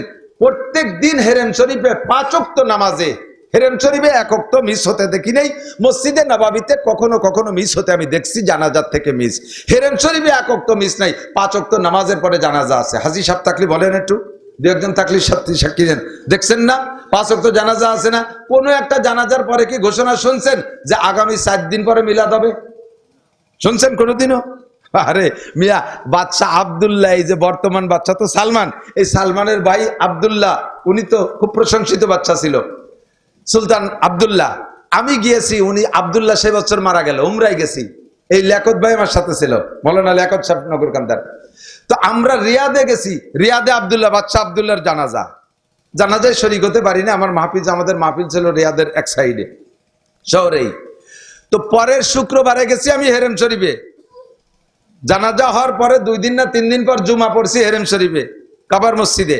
আমি তো মনে মনে খুশিতে অপেক্ষা করতেছি, আজ তো বিশাল মিলাদ হবে, ইনশাআল্লাহ গরু হবে, উট হবে, কমপক্ষে বাংলাদেশ থেকে জিলাপি আসবে, তা তো খাবই, আর এদেশের খেজুর হবে।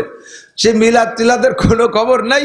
নামাজের আগে খতিব সাহেব একটু বয়ান করলো, তার ভিতরে ওই খুতবা বয়ানের ভিতরে মাঝে মাঝে আব্দুল্লাহর নামে একটু দোয়া করলো। যারা আরবি বোঝে তারা আমিন আমিন কইলো, যারা বাংলা বোঝে, আরবি বোঝে না বাঙালি, তারা চুপ করে বসে থাকলো। নামাজ পড়ানোর পরে আবার একটা জানাজা, সেই জানাজা পড়ে ছুটি। পণ্যে যে কি দেখি হয়ে গেল তার কিছু টের পেলাম না, আজকন জিলাপিও পেলাম না। আজকন পর্যন্ত এক কানের অর্ধেকটা আমাকে দিকে আজকন, ঠিক আছে না, আজকেন তো কোনো কিছু নাই, এগুলো কিতাব না। করবেন কি, জামাত আল ইনসানিন কাতানু আমালুহু, মানুষ যখন মারা যায় হুজুর বলছে সব আমল বন্ধ। কারি সাহেব হুজুর আর কালেকশন করতে পারবে না, নামাজও পড়তে পারবে না, রোজাও রাখতে পারবে না, হজও করতে পারবে না, তবলিগও করতে পারবে না, মাহফিলও করতে পারবে না, তিলাওয়াত করতে পারবে না, চরমুনায় যাইতে পারবে না, আব্দুল গফফার সাহেবের মজলিসে যাইতে পারবে না, কবরে থাইকা কথা বলেন পারবে? আবার জারিও শুনতে পারবে না, যাত্রাও শুনতে পারবে না, জেনাও করতে পারবে না, মদ গাঁজা খাইতে পারবে না, ব্যারাকা ডান্সে যাইতে পারবে না, সুদঘুষ করতে পারবে না, সালিশ বিচার করতে পারবে না, দুর্নীতি করতে পারবে না, ভালোও করতে পারবে না, মন্দও করতে পারবে না, সব দরজা বন্ধ। তবে স্থায়ী তিনটে দরজা উনি খুলে রেখে গেলে সেই তিনটে থেকে পাবেন। 1 নম্বরে সদকায়ে জারিয়া, 2 নম্বরে নেক সন্তান, 3 নম্বরে ইলমে নাফে, কোরআন হাদিসের ইলম। আমার বিশ্বাস কম বেশ হুজুর 3 জায়গা কিছু না কিছু হাত রেখে গেছেন। সন্তান 2টা আলেম বানাই গেছে, এটা তো ঠিক আছে। নেক সন্তান রেখে গেছে, তারা দোয়া চাইলো। হুজুর মাদ্রাসায় পড়াইয়া কত সন্তানরা আলেম বানাই গেছে। আবার মাদ্রাসার নিশ্চয়ই নিজের যথেষ্ট অবদান আছে, সেগুলো সদকায়ে জারিয়া। আর এলমে ইন্তেফা, যেই এলেম দ্বারা মানুষ উপকৃত হচ্ছে, হাজার হাজার ছাত্র বানায় রেখে গেছে। 3টে দরজাই খুলে রেখে গেছে, এখান থেকে পেতে থাকবে, এখান থেকে পাইতে থাকবে। কিন্তু এই 3টে দরজা যদি খুলে রেখে না যায় আর কিছু থাকে না। এই 3টে হলো স্থায়ী গাছ। আমি মাঝে মাঝে বলি, কলা গাছ লাগান না, কলা গাছ ভালো দামি কলা বাংলাদেশে বিভিন্ন কলা আছে, দামি কলা আছে। এবার 1 হালি কলা কিনছি, একটুক কলা, আমি ফকিরহাটের থেকে 1 হালি কলা, একটুক কলা, মানে 1 ফানায় 3 হালি তো বোঝেন তো, 4টে হালি। তা আমি যে জিজ্ঞেস করছি যে এই কলা কত, তাকে 80 টাকা। তা আমি মনে করছি যে ফানা ধরে 80 টাকা, তার কালার খুব আকর্ষণীয়, তো ভিতরে যাওয়াই হোক এই কালার আর রঙে পছন্দ করি আমি 80 টাকা মনে করিয়া, আমি ঠিক আছে দেন 1 ফানা। তা আমি 80 টাকাই দিছি, কয় হুজুর হালি 80 টাকা। এখন মিজাজ খারাপ হয়ে গেছে, কিনে ব্যাগে গাড়িতেও উঠে ফেলাইছি, বেরোতেও দিতে পারতেছি না। 80 টাকা হালিতে 24, 240 টাইতে 3 হালি কিনে নিয়েছি। এই আঙ্গুল ইচ্ছে একটু বড় বড় হবে, খাইতে আসলেই স্বাদ, আসলেই গিরান, দামি কলা। আমি পরের বার যে বলতেছি ওই সে দোকানদারে যে ভাই আমার এর একটা চারা এনে দেবেন, যত টাকা নেবেন আমি ইনশাল্লাহ লাগাবো। এখন বলেন এই 80 টাকা হালির কলা বড় আকর্ষণীয় কলা, কিন্তু এক গাছে 1 কাইন একবার কাটিয়ে খেয়ে ফেললে পরের বছর ওই গাছে আর 1 কাইন হয়। আরে কথা কয় না, হয়। যত দামি কলা হোক, জাপানি কলা, আমেরিকা কলা, যে দেশের কলাই হোক, 1 কাইন কাটলে কি আর হয়? তা আম গাছে এবার আম হয়েছে, আল্লাহ বাঁচালে আগামীবার হবে, পরের বছরও হবে, 50 বছরও হবে। শতবর্ষী আম গাছ আছে না নাই? আমাকে মুকসাদপুরি রোডে 100 বছর ধরে, আরো 15 বছর আগে সাইনবোর্ডটা নাইছে, এখন তো শতবর্ষী নেই, এখন তো 115 বছর হয়ে গেছে। আরো কতদিন বাঁচবে আল্লাহ জানে, আমও তিতালে আছে। তাহলে আমি বুদ্ধি থাকলে কলা ওই সাইডে 13-12টা কিনে খাইছি, ওই পর্যন্তই যথেষ্ট। আর আমার সেই কলার ভারী একটা চাহিদা নাই। কিন্তু আম তো বাড়িতে খাইয়ে আসছি, নিজের 15টা গাছে জন্মের ধরা ধরছে, খাইছি, সাফা করে দিছি। আজ ওই যে গাছলি 1 প্লেট দিছে, আমি খালি চিনতে আল্লাহ আর কেউ না খায়। কেউ আর্ধেক আগে আমি একা অর্ধেক মারিয়ে দিছি। আম বড় মজাদার ফল, জীবন ভরে খাওয়া যায়, কলা অত বেশি খাওয়া যায় না। যদিও কলা 80 টাকা কেজি, ওই এক গাছে 1 কানির বেশি হয় না। আম যতই কম দামি হোক না কেন জীবন ভরে হতে থাকে এবং তা আজীবন খাওয়া যায়। আম সারা বছর খাওয়া যায়, 5 ওয়াক্ত খাওয়া যায়। দোস্তরে আমি বুকামি করতে রাজি না, কলা গাছ লাগাইতে রাজি না, যে 1 কান কাটিয়ে খেয়ে ফেললে আর হয় না। আমি আম গাছ লাগাবো, আমি কাঁঠাল গাছ লাগাবো, নারকেল গাছ লাগাবো, 30, 40, 50, 100 বছর হবে। আমার আব্বা মারা গেছে, আমি একটা মিলাদ দেবো, 1 কান কলা কাটিয়ে খেয়ে ফেলবো, পরের দিন আর কেউ দোয়া করবে না। মিলাদে খাওয়া ভালো হলি দোয়া আরে, আর খাওয়া ভালো নালি পারা ফেরত দেয়, কই তোর বাপের জন্য যা পড়ছিলেন সব ফেরত যা, খাতি দিস নেই ভালো হইলে কিছু দেবো না। ফেরত নিয়ে চলে যায়। আমি এই আকাম করতে, এই বোকামি করতে রাজি না। আমি বাপের জন্য আম গাছ লাগাবো। গত বছর ৩৯ লাখ টাকা দিয়েছি আমার আব্বার নামে, আমার মায়ের নামে, আমার দাদা দাদির নামে। এবছরও যা দেব তাই দেব, আমি তো পাবোই পাবো ইনশাআল্লাহ। আমরা বোকামি করব না। মানুষ মারা গেলে তাদের মূল হক কি, পাওনাদার কি, কি দিলে সে পাইতে পারে তাহাই করিব। আমি আজকে আপনাদের সকলের কাছে কারি সাহেব হুজুরের জন্য আমি একটা জিনিস কালেকশন করব। অবশেষে সূরা ফাতিহা একবার আর সূরা ইখলাস 3 বার কালেকশন করব। এখানে যদি 500 মানুষ থাকেন তাহলে এক একজনের আমলনামায় লেখা হবে একবার সূরা ফাতিহার কারণে 20 পারা কোরআন শরীফ পড়া সব, আর 3 কুলহুতে 1 খতম। তাহলে ফাতিহা আর 3 কুলহুতে 1 খতম আরো 20 পারা পড়ার সওয়াব হয়। 500 মানুষের কাছ থেকে এই পরিমাণ কালেকশন করে আমি কারি সাহেব হুজুরের জন্য পাঠাবো। দিতে রাজি আছেন না ইনশাআল্লাহ? আপনি মাহরুম হবেন না, আপনার আব্বা মাও পাবে, আর সাথে কারি সাহেব হুজুরও পেয়ে যাবে। উনি আমাদেরকে নেক সন্তান রেখে গেছে, সদকা জারিয়া রেখে গেছে। এইগুলোই হবে মূল আমাদের কালেকশন। জীবনের টার্গেট এরকম থাকতে হবে। কথা বলেন ঠিক কি ঠিক না? আর একটা কাজ আছে, দেয়ার গুলো দেব ফাঁকে, মানে কি বলা হয়, ভালো যা আছে যাতে উপকার হয় তাই দেব, ক্ষতি যা হয় তা দেব না। ক্ষতি যা হয় তা দেব না। হাড়ি ভরে মিষ্টি দিলাম, ভিতরে ছোট্ট একটা গুক্কু সাপের ছাউ ভরে দিলাম। হাড়ি ভরে মিষ্টি দিলাম, ছোট্ট একটা গুক্কু সাপের ছাউ বাচ্চা ভরে দিলাম। মুখ খোলার সাথে সাথে মারিয়ে দিল, মিষ্টি খাওয়া শেষ। এই সব কিছু দিয়ে লাস্টে যে কোন কারি সাহেব হুজুর কালেকশন হতো, মাঝে মধ্যে চুরিয়ে খাত, একে পাদে আগা সারা। এই ছোট্ট একটা কেউটে সাপের বাচ্চা দিয়েন না।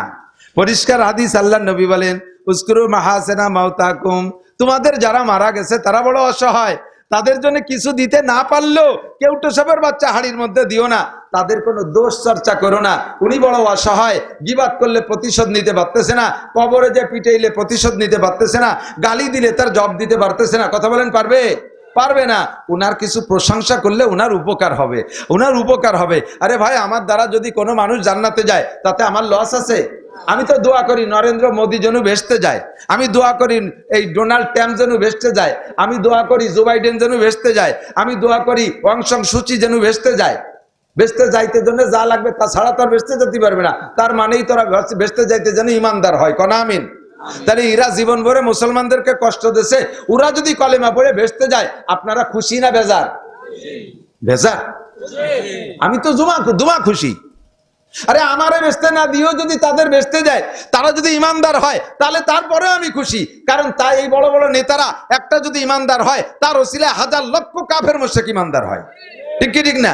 তাহলে তারা জান্নাতি হলে আমার লস কি? কারি সাহেব হুজুর বেচতে গেলে আমার লস কি? বরঞ্চ উনি কারি সাহেব হুজুর যত মানুষের সাথে সম্পর্ক আছে, হাদিসে পরিষ্কার মিশকাত শরীফে সেদিন পড়াইছি, এসব পালুন্নার ফায়ামুরু বিহিবুরজুলু মিন আহলিল জান্নাহ ফায়াকুলু ইয়া ফুলান আমা তারিফুনি আনাল্লাযী সাকাইতুকা শারবাতান ওয়া ক্বালা বাদুহুম আনাল্লাযী ওয়াহাবতু লাকা ওযুআ ফায়ুশফাউ লাহুম ফায়ুদখিলুহুমুল জান্নাহ।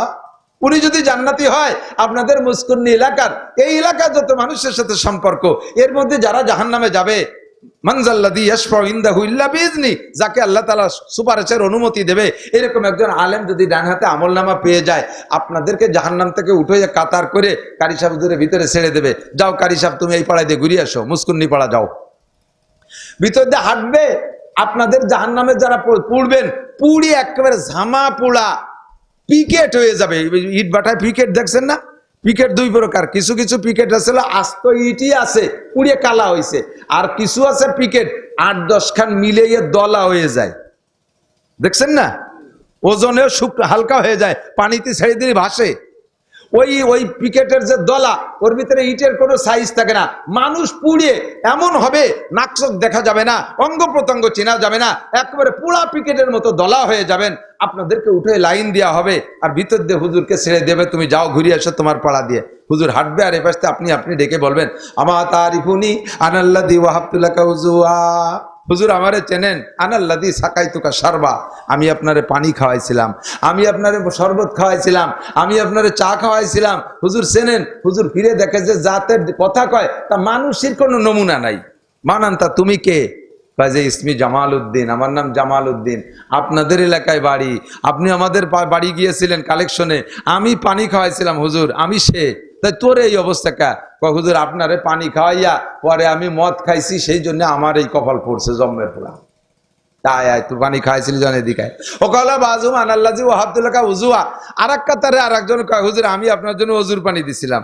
তো তুই অজুর পানি দিয়ে তুই কি এলি? আমার অজুর পানি দিয়ে আপনি মসজিদে গেছেন আর আমি চলে গেছিলাম সিনেমা দেখতে। কপাল তো সেই জন্যই পড়ছে, বিড়ি খাতি খাতি চলে গেছে। আর তুই যেহেতু অজুর পানি দিছিস আর সেই অজুর নামাজ দিয়ে আমি জান্নাতে আমার দ্বারে এইভাবে ডেকে ডেকে হাজার হাজার মানুষকে নিয়ে যাবে। কাজেই তার সাথে একটু সেই জাতীয় সুসম্পর্ক ভালোবাসার সম্পর্ক রাখা দরকার আছে না নাই? ওনার প্রশংসা করলে উনি এই খুশিটা হয়, এখনই ওনার আত্মায় খুশি হবে আল্লাহর রহমতে, নগদে প্রশংসাটা পৌঁছে দেবে ফেরেশতারা। আল্লাহ ওনাকে মাফ করে দিক না, আমিন। আমাদের কারি সাহেব হুজুর জন্য বিনা হিসাবে জান্নাতে যায়, বলে না আমিন। আর কোন দোষ থাকলে মানসাতার আইবাল্লি আকি হাসাতার আল্লাহু আইবাহু ইয়াউমাল কিয়ামা, বুখারী শরীফের সহিহ হাদিস। আল্লাহ নবী বলেন, যদি তুমি তোমার কোনো ভাইয়ের জানা দোষ গোপন করো, জানা দোষ গোপন করো, দুনিয়ায় গোপন করো, তুমি জানো জেনুইন দোষ জানো বান্দা, কিন্তু গোপন রাখছো ভাইয়ের ইজ্জতের দিক তাকাইয়া, কিয়ামতের ময়দানে আল্লাহ তাআলা তোমাকে কোটি কোটি মানুষের ভিতরে তোমার হাজার দোষকে গোপন করে তোমারে মাফ করে জান্নাতে দিয়ে দেবে। পারবেন না গোপন করতে? দোষে গুণে মানুষ, হুজুর বলতেছিলেন, কে যেন আমার আগে বলতেছিল, ঈশার আগে আমার আগে বলতেছিল যে চোর ছাড়া মানুষ নাই, কে যেন বলতেছিলেন, কথা সত্য। তাহলে চোর ছাড়া মানুষ নাই, চোরকে জীবন ভরেই চুরিয়ারে ভালো কাজ কি কোনোটা করে না?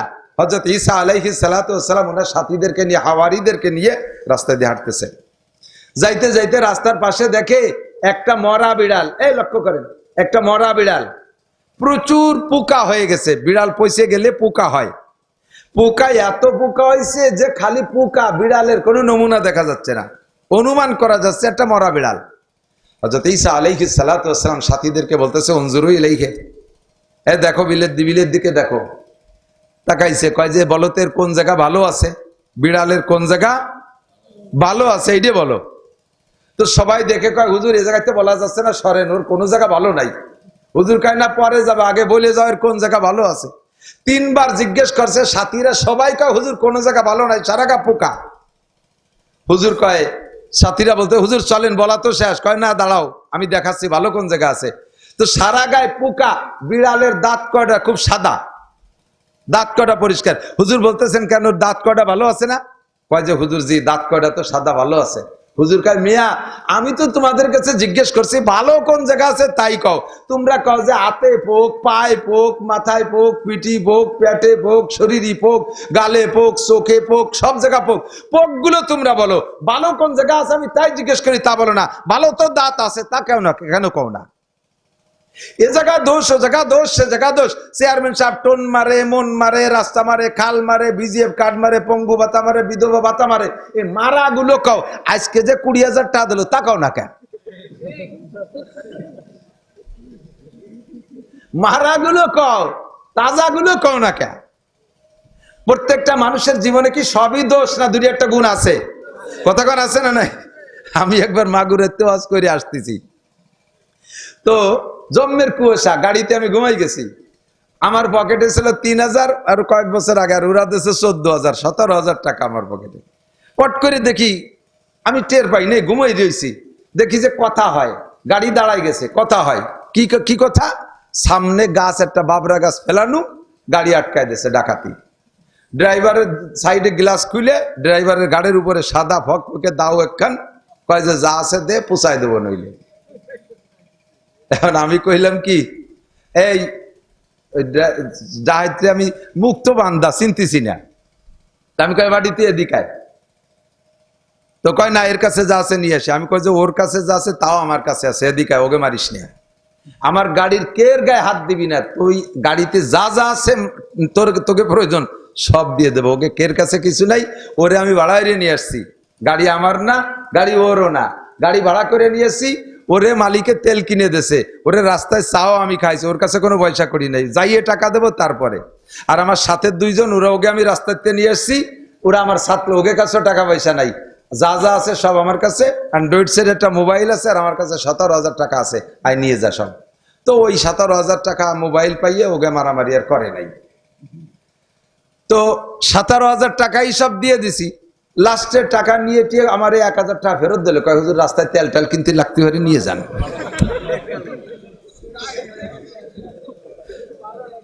আমি কথা মোবাইলটাও দে, কয় না হুজুর আমার একটা মোবাইলের বড় শখ ছিল, কিনতে পারি না, তা পাইছি, এটা নিয়েন না, সিম টিম নিয়ে যান। সিম দিয়ে দিল, মোবাইল নিয়ে গেল, 1000 টাকা। সত্যি না দিলে আসতে পারতাম না, লড়াই লেছে, তেল কিনে আসা লাগছে। এখন আমি কই তো জাতি দিয়ে গাছটা নিয়ে সরা, কয় হুজুর তো আসেন, আপনারা নামেন, আমি একা পারবো না সরাতে। সবাই মিলে টানি এসে গাছ সরাতে পারি না। পরে আমার যাই পথ দেয়া দিচ্ছে যে এই জায়গা দিয়ে যান, এনতে গেলি পারার পথে ডাইট ডোজ পাবেন না, চলে যেতে পারবেন। আমি আড্ডা হাতির দরকার নেই তো। তো মন্দের ভিতরে ওই 1000 টানা দিলে আমি আসতে পারতাম না। একটু বলো তো সে, পরে 3 দিন পর ধরা পড়ে আবার জেলে চলে গেছে। তো একটা মানুষের বদনাম কব তো সারা জীবনে খালি বদনামই কব, তার ভালো কোনো দিক নাই। ভালো দিকটা থাকলে বলেন, হাদিসে আসছে আল্লাহ নবী বলেন 40 জন মানুষ যদি তাকে ভালো বলে, আল্লাহ পাক তারে ভালো বলে পরিগণিত করে। কুমাইতে কুমাইতে লাস্টে এসে সাহাবায়ে কিরাম বলে, হুজুর যদি 3 জন মানুষ ভালো বলে, তাও আল্লাহ তাআলা তাকে ভালো বলে তার সব দোষ ক্ষমা করে দেয়। লাস্টে কয়, হুজুর ভালো বলার মাত্র 1 জন মানুষ, তাও যদি ভালো বলে, এই ভালোটা কৃত্রিম ভালো বলা না। আমরা অনেক সময় জানাজা সামনে করে দাঁড় করে বলি, বলেন তো ইনি কেমন ছিল, ভালো ছিল, বলেন তো কেমন ছিল, ভালো ছিল। অথচ ওর ভিতরে কতজন আছে ওনার কাছে টাকা পাবে, তা না দিয়ে মরছে, এরপরও ওই তালে তালে কয়া লাগতেছে ভালো ছিল। এই ভালো ভালো না, মন থেকে ভালো। যেমন অনেকেই বলতেছেন, চেয়ারম্যান সাহেব বলতে গিয়ে প্রায় কেঁদে দিছে। নামাজি মানুষ ছিলেন, মহব্বতের মানুষ ছিলেন, আলেমুল আমাকে ভালোবাসতো। আরো 20 বছর আগের থেকে আমার মতো ছোট মানুষের ওয়াজ শুনে, ওনার ওয়াইফকে নিয়ে ভাঙ্গা ঈদগাহ মাদ্রাসায় যে বয়ান শুনছে, এলাকায় যত মুসকুন এলাকার মাহফিলের দাঁত উনি দিতে যাইতেন। চেহারাটার ভিতরে একটা আলাদা, কালো মানুষ হলেও চেহারার ভিতরে একটা ইবাদতের নুরানিয়াত ছিল। এই যে যে গুণগুলো আমি বলি, আপনারা আরো ভালো জানেন। দোষ যদি কিছু জানেন কোনোদিনও বলবো না, তাহলে আমার দোষও মানুষে বলবে না, আর মানুষে আমার ভালো বলবে, আমরা মাফ পেয়ে যাবো। কথা বলেন ঠিকই ঠিক না? আল্লাহ তাআলা আমাদের সবাইকে মাফ করে দিক। কষ্ট হলো আপনাদের? আমি কি বলা অপ্রয়োজনীয় কথা বলছি নাকি? এই কথাগুলো আপনারা সকলে খেয়াল রাখবেন। মানুষ মারা গেলে সদকায়ে জারিয়ার ব্যবস্থা করে যাবেন। মিলাদ টিলাদের ফিকির বাদ দেন, মিলাদ দিলে দেবেন, কিন্তু খাওয়াবেন কি খাওয়াবেন? যদি ওই মাইয়েতের মালের থেকে খাওয়ান, মাইয়ের যে মাল রেখে গেছে, ওই মাল উনি মারা যাওয়ার পরে ওর ওয়ারেস হয়ে গেছে অনেক দূর, ওয়ারেসের ভিতরে যদি নাবালেক নাতি নাতনি, নাবালেক ছেলে মেয়ে থাকে, নাবালেক কেউ থাকে, তাহলে তাদের মালের থেকে, যৌথ মালের থেকে খাওয়াবেন। এটা কোনো ধনী লোক, গরিব লোক কেউ খেতে পারবে না। এতিমের মাল খাওয়া প্রত্যেকের জন্য হারাম। হ্যাঁ, যদি কেউ ব্যক্তিগতভাবে তার নিজের সম্পদের থেকে করে, তাহলে করেন, কিন্তু রুসুমাত হিসেবে বাদ দেন। বরঞ্চ তার জন্য সদকায়ে জারিয়ার কাজ হয়। এই মাদ্রাসার কাজ বাকি আছে, মসজিদের কাজ বাকি আছে, এইটুক করে দেন, নেকি পাবে ইনশাআল্লাহ। এর দ্বারা কিয়ামত পর্যন্ত নেকি পাবে। আমার নামাজ দিয়ে আমি জান্নাতে যাব কিনা সন্দেহ আছে, কিন্তু আমি যদি একটা মসজিদ বানায় দিয়ে যাই, ওই মসজিদে কিয়ামত পর্যন্ত যত মানুষ নামাজ পড়ছে, তারাও তাদের নামাজ দিয়ে ভেস্তে যেতে পারে নাই, কিন্তু আপনি শত মানুষের নামাজের সব অতিরিক্ত পেয়ে যাবেন। আল্লাহ তাআলা আমাদের নসিব করে, সবাই বলেন আমিন। আল্লাহ পাক আমাদের আমল করার তৌফিক দান করে, বলেন আমিন। ইন্নাল্লাহা ইনদাহু ইলমুস সাআ, 1 নম্বরে কিয়ামত। কে জানে?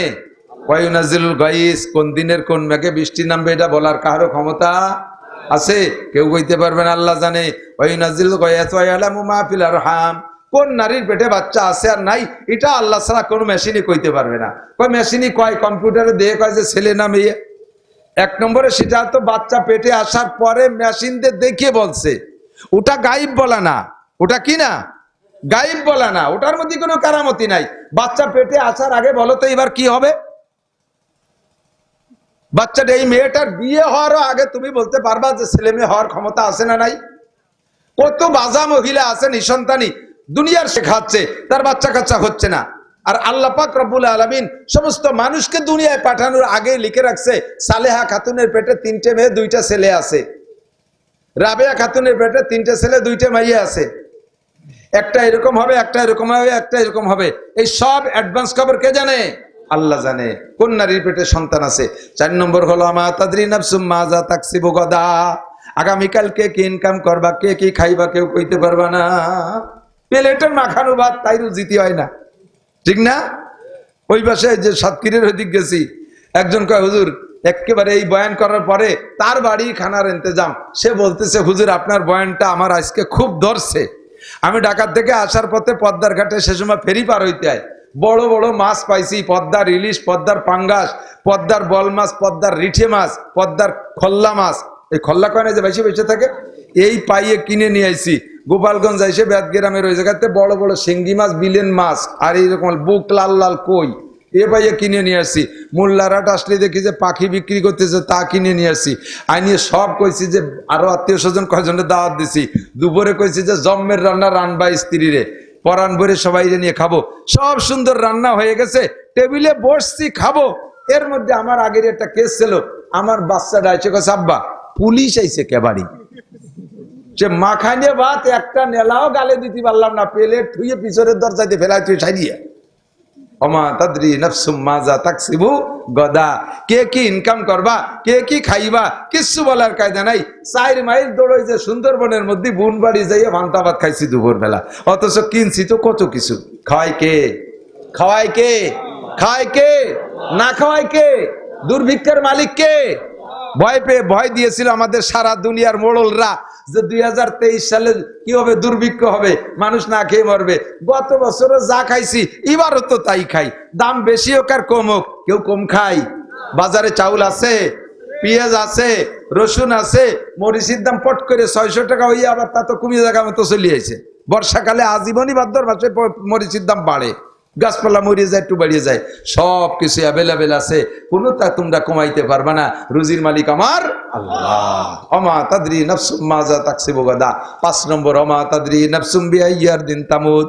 কোন জায়গা যাবা না মরার ভয়তে, কোন জায়গা যাবা না মরার ভয়তে, নসিমনে ওঠে না মরার ভয়তে। ক্যা কয়? নসিমনে উঠে আমার আব্বা অ্যাক্সিডেন্ট করে মরে গেছে, ওর বাপ নসিমনে মরছে বিধায় নসিমনে উঠবে না। তাহলে কি নসিমন মানেই কি আজরাইল?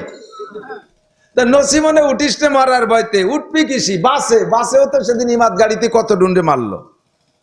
উঠবি কিসি? লঞ্চে, লঞ্চ তো ডোবে। থাকবি কোন জায়গায়? তোকে বাড়িতে তোর দাদা মরছে, তোর বাপ মরছে, তোর মা মরছে, তোর নানা নানি মরছে, সব বাড়িতে। তা বাড়িতে কে? আজরাইল তো গাড়ি চেনছে, আজরাইল বাড়িও চিনে গেছে না? আজরাইল গাড়ি চেনছে, বাড়িও চিনে গেছে। কোন জায়গা যাবা মরার ভয়তে? ফাইনাল মাপার, কোথাও যে বাঁচার কায়দা নাই, সব জায়গা, সমস্ত সারা দুনিয়া আমার আল্লাহর। কাজেই তুমি রেডি থাকো, এনি টাইম এভরিডে, 24 ঘন্টা প্রস্তুত থাকো। আস্তাগফিরুল্লাহ মুখে জারি করে নেন, আস্তাগফিরুল্লাহ মুখে জারি করে নেন, আস্তাগফিরুল্লাহ। আমি আমার ব্যক্তিগত একটা ক্ষুদ্র আমল বললে পরে আবার শয়তানে আমলে বাধা দেয়, প্রতিজ্ঞা করে নিচ্ছি ইনশাআল্লাহ, শয়তানে তুই আমারে বাধা দিতে পারবি না, আমার আমল আমি করবই। বলেন আমি করবই। শয়তান আসলে তারা লাথি মেরে চিৎ করে ফেলাই দেবো। আমি বাড়ি থেকে কাজ করি, রেগুলার কাজ করি, আমার হাত ধরে দেখতে পারেন, দূরিত যদি দেখা যায় টের পাচ্ছেন। হাত দেখলে বোঝা যায় যে কাজ করা হাত। আমি যদি বলি এই আমার এই কাজ করে দিতে হবে, এর মধ্যে থেকে 10-20 জন যুবক আমার সাথে যাবে, হুজুরির বাড়ির কাজ করে দিয়ে আসবো, আছে না নাই? আছে না? আমি যদি বলি যে এখন আমার 2 ডজন দেশি মুরগির ডিম লাগবে, ইনশাল্লাহ আমার যুবক বাহিনী রেডি হয়ে যাবে। কোনো বাড়ি ডিম না থাকলে মুরগিরে কিলেই পাড়ালিও পাড়া, হুজুর ডিম খাবে, মুরগি তুই বসে রয়েছিস, ওঠ, যা চাবো ব্যবস্থা হয়ে যাবে। কিন্তু আমি এই লোকাল কালেকশন পার্সোনাল ভাবে করি না। যতক্ষণ পারি আমার কাজ, আমার কাপড় চোপড় আমি ধুই, আমার কাপড় চোপড় আমি দিই, আমি ছাত্রকে দিয়ে কাপড় চোপড় ধোয়াই না।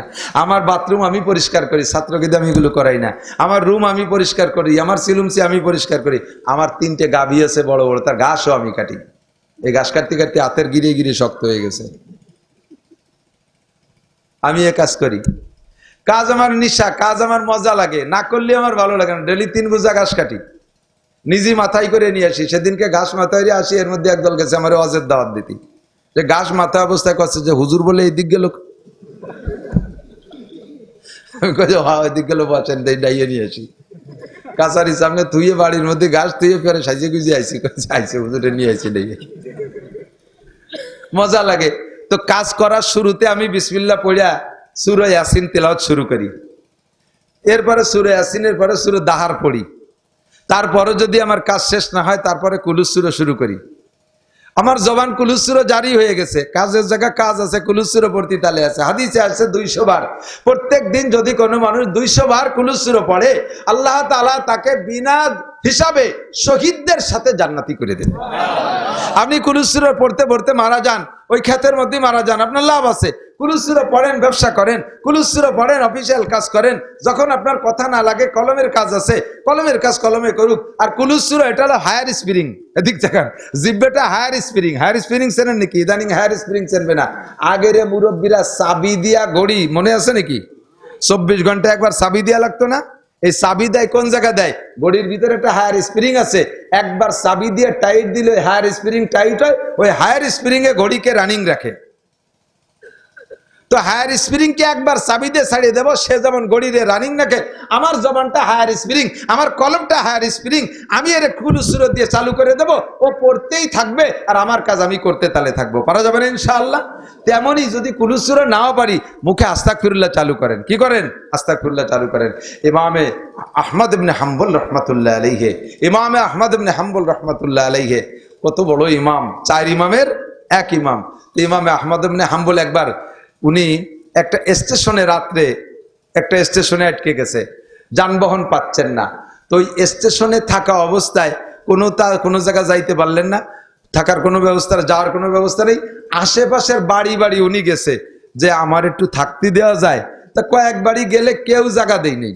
এবার উনি স্টেশনে বসে রয়েছে। তো স্টেশনে বসে কি করবে, কোন জায়গায় একা একা বসে থাকেন, এই লক্ষ্য করেন মজাদার। তো উনি যাইয়া দেখে যে একটা দোকানদার যুবক, ওই খোলা দোকানদার, চা বা রুটি এগুলো বানায়, উনি তার দোকানে যাইয়া সালাম দিয়েছে। সালাম দিয়ে যুবকের সাথে সাক্ষাৎ করছে, মুসাফা করছে উনি নিজেই, যাতে তার দোকানের কোনা ওনাকে গভীর রাত্রে একটু বসতে জায়গা দেয়। তো সালাম মুসাফার পরে যুবকরা উনি দেখতেছে, যুবক যা করে তাতেই পড়ে আস্তাগফিরুল্লাহ, খালি কয় আস্তাগফিরুল্লাহ আস্তাগফিরুল্লাহ। তবে এই গিলাসটা তুই দড়ি সরাইতে আস্তাগফিরুল্লাহ, মাল এক জায়গা থেকে এক জায়গা নাই, আস্তাগফিরুল্লাহ ওয়া আতুবু ইলাইহি, এই ইস্তেগফার পড়ে খালি। তো এবার ইমামে আহমদ ইবনে হাম্বল ওই যুবকরে বলতেছে, তুমি প্রত্যেক কাজে আস্তাগফিরুল্লাহ পড়ো কেন?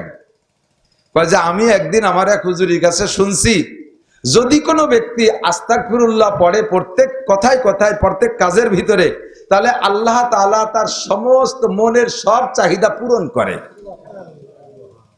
তো আলহামদুলিল্লাহ, আমি এই আস্তাগফিরুল্লাহর বরকত পাইছি, আমার জীবনে কোনো চাহিদা বাকি নাই, আমার শুধু একটা চাহিদা বাকি আছে।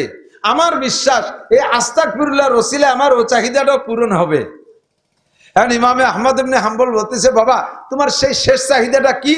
কয় যে আমার শেষ চাহিদা হলো, আমি জানি এই যুগের সবচেয়ে বড় ইমাম আহমদ ইবনে হাম্বল রহমাতুল্লাহ আলাইহি, আমি যদি তার সাথে একটু দেখা করতে পারতাম, তার সাথে একটু মুসাফা করতে পারতাম, এইটি ছিল আমার জীবনের শেষ চাহিদা। আমার এই আস্তাগফিরুল্লাহ যদি আল্লাহ কবুল করেন, তাহলে আমি হযরতের সাথে কোনো একদিন সাক্ষাৎ হয়ে যাবে, এই জন্য আমি আস্তাগফিরুল্লাহ চালু রাখছি। ইমামে আহমদ ইবনে হাম্বল বুকের সাথে জড়িয়ে ধরে বলে, বাবা তোমার আস্তাগফিরুল্লাহ সব কবুল হয়েছে, আমি ইমামে আহমদ ইবনে হাম্বল। যে ইমাম আহমদ ইবনে হাম্বল বাড়ি বাড়ি ঘুরছে, শোয়ার জায়গা পায় নাই, সেই ইমাম আহমদ ইবনে হাম্বলকে যুবক এবার পাইয়া বলেন তো তার জীবনের শ্রেষ্ঠ চাহিদা আহমদ ইবনে হাম্বলকে দেখবে বিদায় আস্তাগফিরুল্লাহ আমর চালু রাখছে, আর আজকেই পেয়ে গেছে, তাহলে কি পরিমাণ খেদমত করবে। ও দোকানের এক জায়গা খালি করে দিয়ে, সুন্দর করে বেড বিছানা দিয়ে হযরতকে নিরিবিলি ঘুমাই দিয়েছে, হুজুর ঘুমান, ইনশাআল্লাহ ফজরের সময় আপনাকে ডেকে দেওয়া হবে। হুজুর কি ফজর বুনতে হবে? হুজুর তো তাহাজ্জুদে ওঠা মানুষ। তো আল্লাহ পাক রব্বুল আলামিন দেখেন বড়দেরও ঠেকায় না, আর আস্তাগফিরুল্লাহর একটা বরকত। তেমনি আপনি চেয়ারম্যান সাহেব কাউন্সিলে বসে যতক্ষণ কথা বলা লাগে বলেন, বাকি টাইমটা আস্তাগফিরুল্লাহ পড়েন। নিশ্চয়ই তো কাউন্সিলে কিছু গুনার ব্যাপার আছে, কিছু গুনাহ খাতা হয়, আপনি আস্তাগফিরুল্লাহ পড়ে আপনি এটা ক্লিয়ার করেন, মেম্বার সাহেবরা ক্লিয়ার করেন, কত অন্যায় হয়। আমি দোকানদার ক্লিয়ার রাখি, আমি মুহাদ্দিস সাহেব ইস্তেগফার পড়ে আমার বিগত জীবনটাকে পরিচ্ছন্ন রাখি। আমার মা বোনরা কাজ কাম করবেন, আস্তাগফিরুল্লাহকে চালু রাখেন, মুখে মুখে লা ইলাহা ইল্লাল্লাহ। যখন আপনি কিছুক্ষণ পড়ার পরে আবার আপনি কুলহু সূরা চালু করে দেন, আপনার এই আমল, আপনার মান আমিলা সালিহা ফালিনাফসিহি ওয়া মান আসাআ ফাআলাইহা, নেক আমল যে ভাবে পারি কৌশল করে করব, গুনাহ যার যারটা তার কাঁধে চড়বে, নেকিও যার যার আমল তার আমলনামায় জমা হবে। কথা বলুন ঠিক কি ঠিক না? আল্লাহ তাআলা আমাদের সকলকে আমল করার তৌফিক দান করে, বলেন আমিন। কি অপ্রয়োজনীয় কথা বলছি নাকি? অপ্রয়োজনীয় কথা বলছি? মাদ্রাসার সাথে লেগে থাকবো, মাদ্রাসার সাথে লেগে থাকবো। আল্লাহ পাক আমাদের দিনকে ধরে রাখার জন্য বাংলাদেশে 2টি ব্যবস্থাই দিয়েছে। আমি মহিলা মাদ্রাসার কড়া প্রতিবাদে ছিলাম, কঠিন প্রতিবাদে ছিলাম। পরে দেখি যতই প্রতিবাদ করি না কেন, মেয়েদের আদর্শ শিক্ষার কোনো ব্যবস্থা নাই। সারা দুনিয়া জুড়ে মেয়েদেরকে মেয়েলি শিক্ষা দিচ্ছে না, মেয়েদেরকে পুরুষত্বের শিক্ষা দিচ্ছে। মেয়েরা অফিসিয়াল হবা, মেয়েরা চাকরি করবা, পুলিশ হবা, বিডিআর হবা, আর্মি হবা, ডিসি হবা, ইউনো হবা, মেম্বার হবা, চেয়ারম্যান হবা, হাল চাষ করবা, ক্ষেত খামার করবা, কুদাল নিয়ে মাঠে নামবা, হাট বাজার করবা, ব্যবসা বাণিজ্য করবা, ড্রাইভিং করবা, বিমান চালাবা, হেলিকপ্টার চালাবা, সব পুরুষের কাজগুলো মহিলারা করবা। মহিলাদের আলাদা করে পোশাক নাই, পুরুষের যেই পোশাক, পুরুষে প্যান্ট শার্ট টাই কোট পরবে, মহিলারা প্যান্ট শার্ট টাই কোট পরবে। পুরুষে চুল খাটো রাখে, মহিলারা চুল খাটো রাখবে। নারীদেরকে পুরুষত্বের প্রশিক্ষণ দিচ্ছে।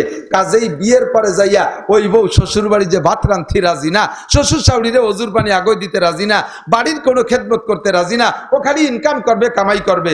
পারিবারিক সুখ শান্তি সব ধুলায় মিশে চলে যাচ্ছে। কথা কোন ঠিক ঠিক? কেউ কোনো মহিলারা কাজ করতে রাজি না, সব নষ্ট হয়ে যাচ্ছে। একমাত্র নারীত্ব শিক্ষা, মহিলাদের মাতৃত্বের শিক্ষা, মহিলা মাদ্রাসা ছাড়া বিকল্প কোনো ব্যবস্থা নাই। স্কুল কলেজে নিরাপত্তা নাই, ধর্ষণ আর অপহরণের শিক্ষা হচ্ছে। সেখানে যে মেয়েরা ইফটিজিং এর শিকার হয়ে যাচ্ছে, তারাই ইফটিজিং তৈরি করতেছে, পুরুষরা ইফটিজিং করে না। পুরুষদেরকে মেয়েরা ইফটিজিং করাচ্ছে। একটা নোংরা পরিবেশ সব জায়গা।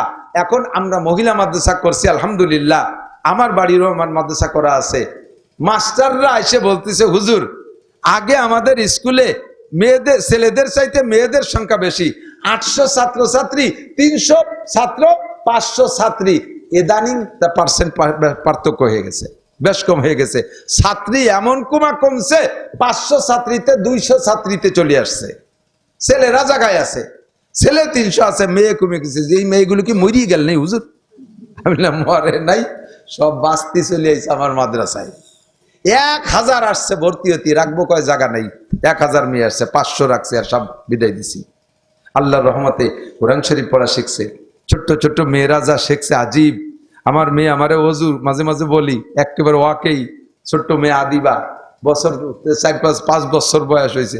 ও আমার ওযু দেখতেছে, মাদ্রাসায় 2-3 দিন গেছে, ও আমার ওযু দেখতেছে। আমি কই আম্মু তুমি ওযু পারো না, তুমি ওযু শিখতেছো? কয় না আমি ওযু পারি, তোমার ওযুর ভুল ধরতেছি। আমারে কয় তোমার ওযুর ভুল ধরতেছি। আমি কই তা আমি তো ওযু শেষ, তুমি কয়টা ভুল পাইছো? কয় তুমি 2টা ভুল করছো। কি ভুল করছি? কয় ওযুতে 3 বার কুলি করা সুন্নাত, তুমি 5-6 বার কুলি করছো। সত্যিই তো। আমি কই মা ঠিকই তো কইছো। তুমি 3-5 বার, 3 বারের চেয়ে বেশি কুলি করলে কেন? তা আমি বললাম যে মা আমি তো পান খাই, পান খা কুলিতি 3 কুলিতি হয় না। তাহলে ওর জব হয়ে গেছে। ও আমারে কয় তাহলে তুমি পান খা কুলি আগে করবা ওযুর আগে, ওযুর কুলি তুমি 3 বার করবা, পানের কুলি আগে ওযুর আগে করো। কথা তো ঠিকই। ওযুর কুলি আমি ওযুর সময় 3 বারই করব, 3-এর বেশি 4 বার করা পানি অপচয়ের গুনাহ হবে। ওযুকে ওযুর ভিতরে 3 বার কুলি করা সুন্নাত মনে করে 3 বারই করতে হবে। বাকি আমার পান খা কুলি বেশি লাগবে, ওটা ওযুর আগে করতে হবে। আমার ভাই আমারে শিখে। আল্লাহ, মাদ্রাসায় গেছে কয়দিন। আর কি ভুল করছি মা? কয় যে পায়ের আঙ্গুল, হাতের এই ছোট আঙ্গুল দিয়ে নিচ দিয়ে খেলাল করতে হয়, তুমি যে উপর দিয়ে করলে। আমি কই আমি নিচ দিয়েও করছি, উপর দিয়ে করছি, আমার পার আঙ্গুল হলো কুড়া কুড়া, তো একদিক যে করলে হয় না। আচ্ছা তাই ঠিক আছে, তোমার এটা ঠিক আছে, তবে তুমি কুলি 3 বারই করবা। এই যে ছোট্ট মেয়েরা, ওগুলো হলো কাঁচা কাদার মতো, ওর ভিতরে যা গুজে দেবেন তাই থাকে। আর বুড়ো হয়ে গেলেই শুকনো সইতে ডেলা, ইয়া মোটে শেখেই না। যা এই যে শিয়ে দেয় আমাকে, ওই যে নড়ালিতে আইছে একদল, আর এক নড়াইলে, এই যে ব্যাসপুরীর ওখানে নড়াইল আছে একটা, জেলা নড়ালিতে ব্যাসপুর নড়াইল আছে তবলিগ। আমি গেছি ওই জায়গায় মাহফিল করতে, তো তবলিগ জামাতের আমির সাহেব কয়জন নিয়ে এসে আমার অজের পরে বসে, কয় হুজুর এই এলাকায় তবলিগের কাজ কি একেবারেই জিরো। কি হয়েছে? 3 দিন এক মসজিদে কয় বুড়োরে কলেমা পড়াচ্ছি, সে কলেমা মোটে ভর্তিই পারে না। আমি কই লা ইলাহা ইল্লাল্লাহ মুহাম্মাদুর রাসূলুল্লাহ, ও কোরা কয় লা ইলাহা মুহাম্মাদুর রাসূলুল্লাহ, ইল্লাল্লাহ কই না। আজকে বুড়োকে ধমক দিয়ে, আমি মরার সময় হয়ে গেলে এখনো ইল্লাল্লাহ কয়া শিখলে না, পুরো কলেমা ভালো করে পড়তে পারে না। তারা আমারে কয় কি সব জায়গার কলেমা একরকম না,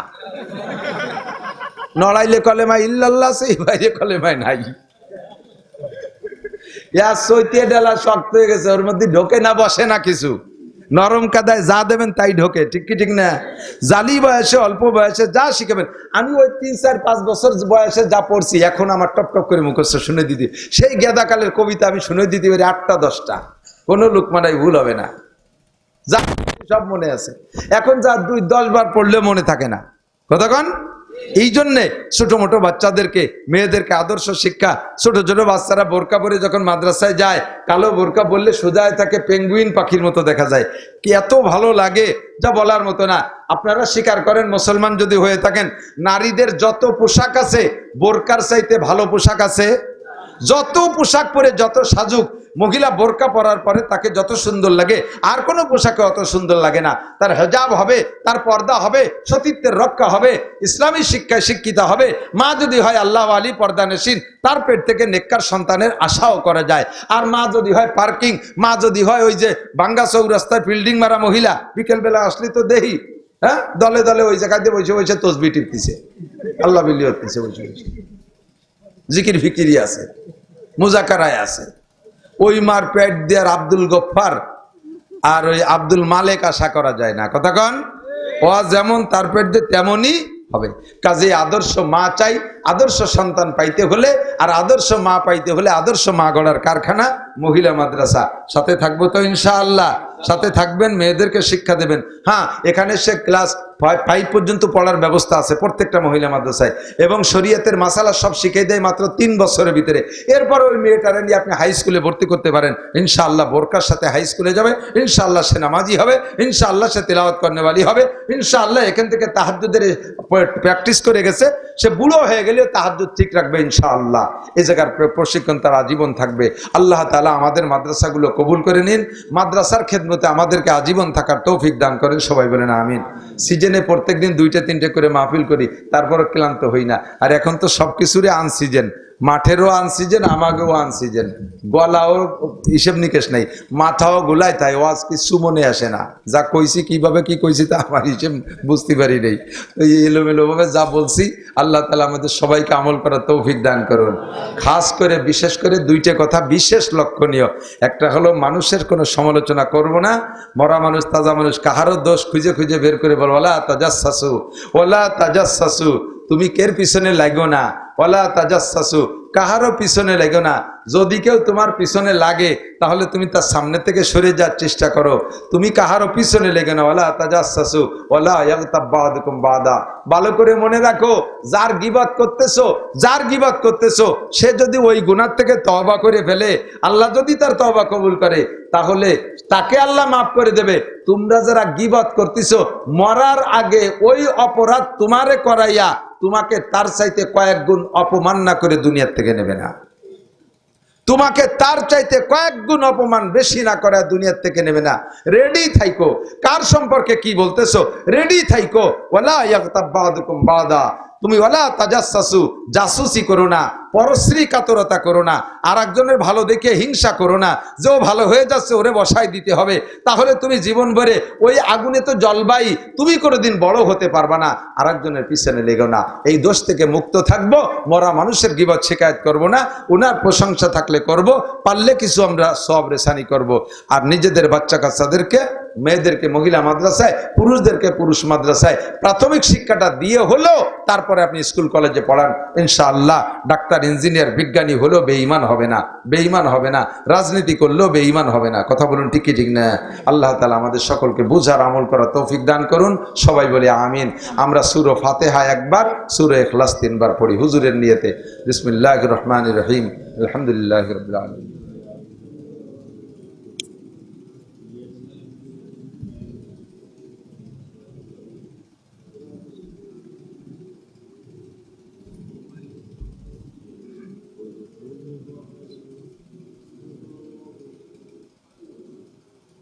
قل هو الله احد الله الصمد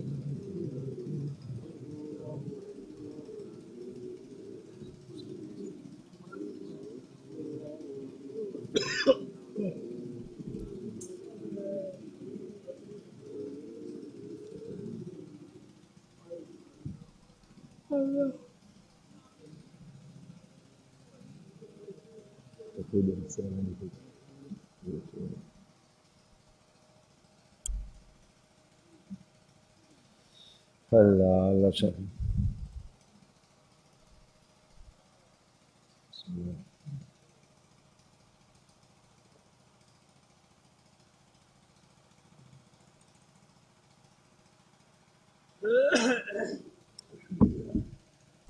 اللهم صل على محمد।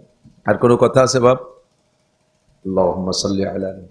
আমরা এখন হাত তুলে মোনাজাত করলেও হুজুর পাবে, না করলেও পৌঁছে গেছে, ফ্লাক্সি হয়ে গেছে আলহামদুলিল্লাহ। তবে সিস্টেম হিসেবে আমরা একটু দোয়া করবো। আল্লাহুম্মা আমিন।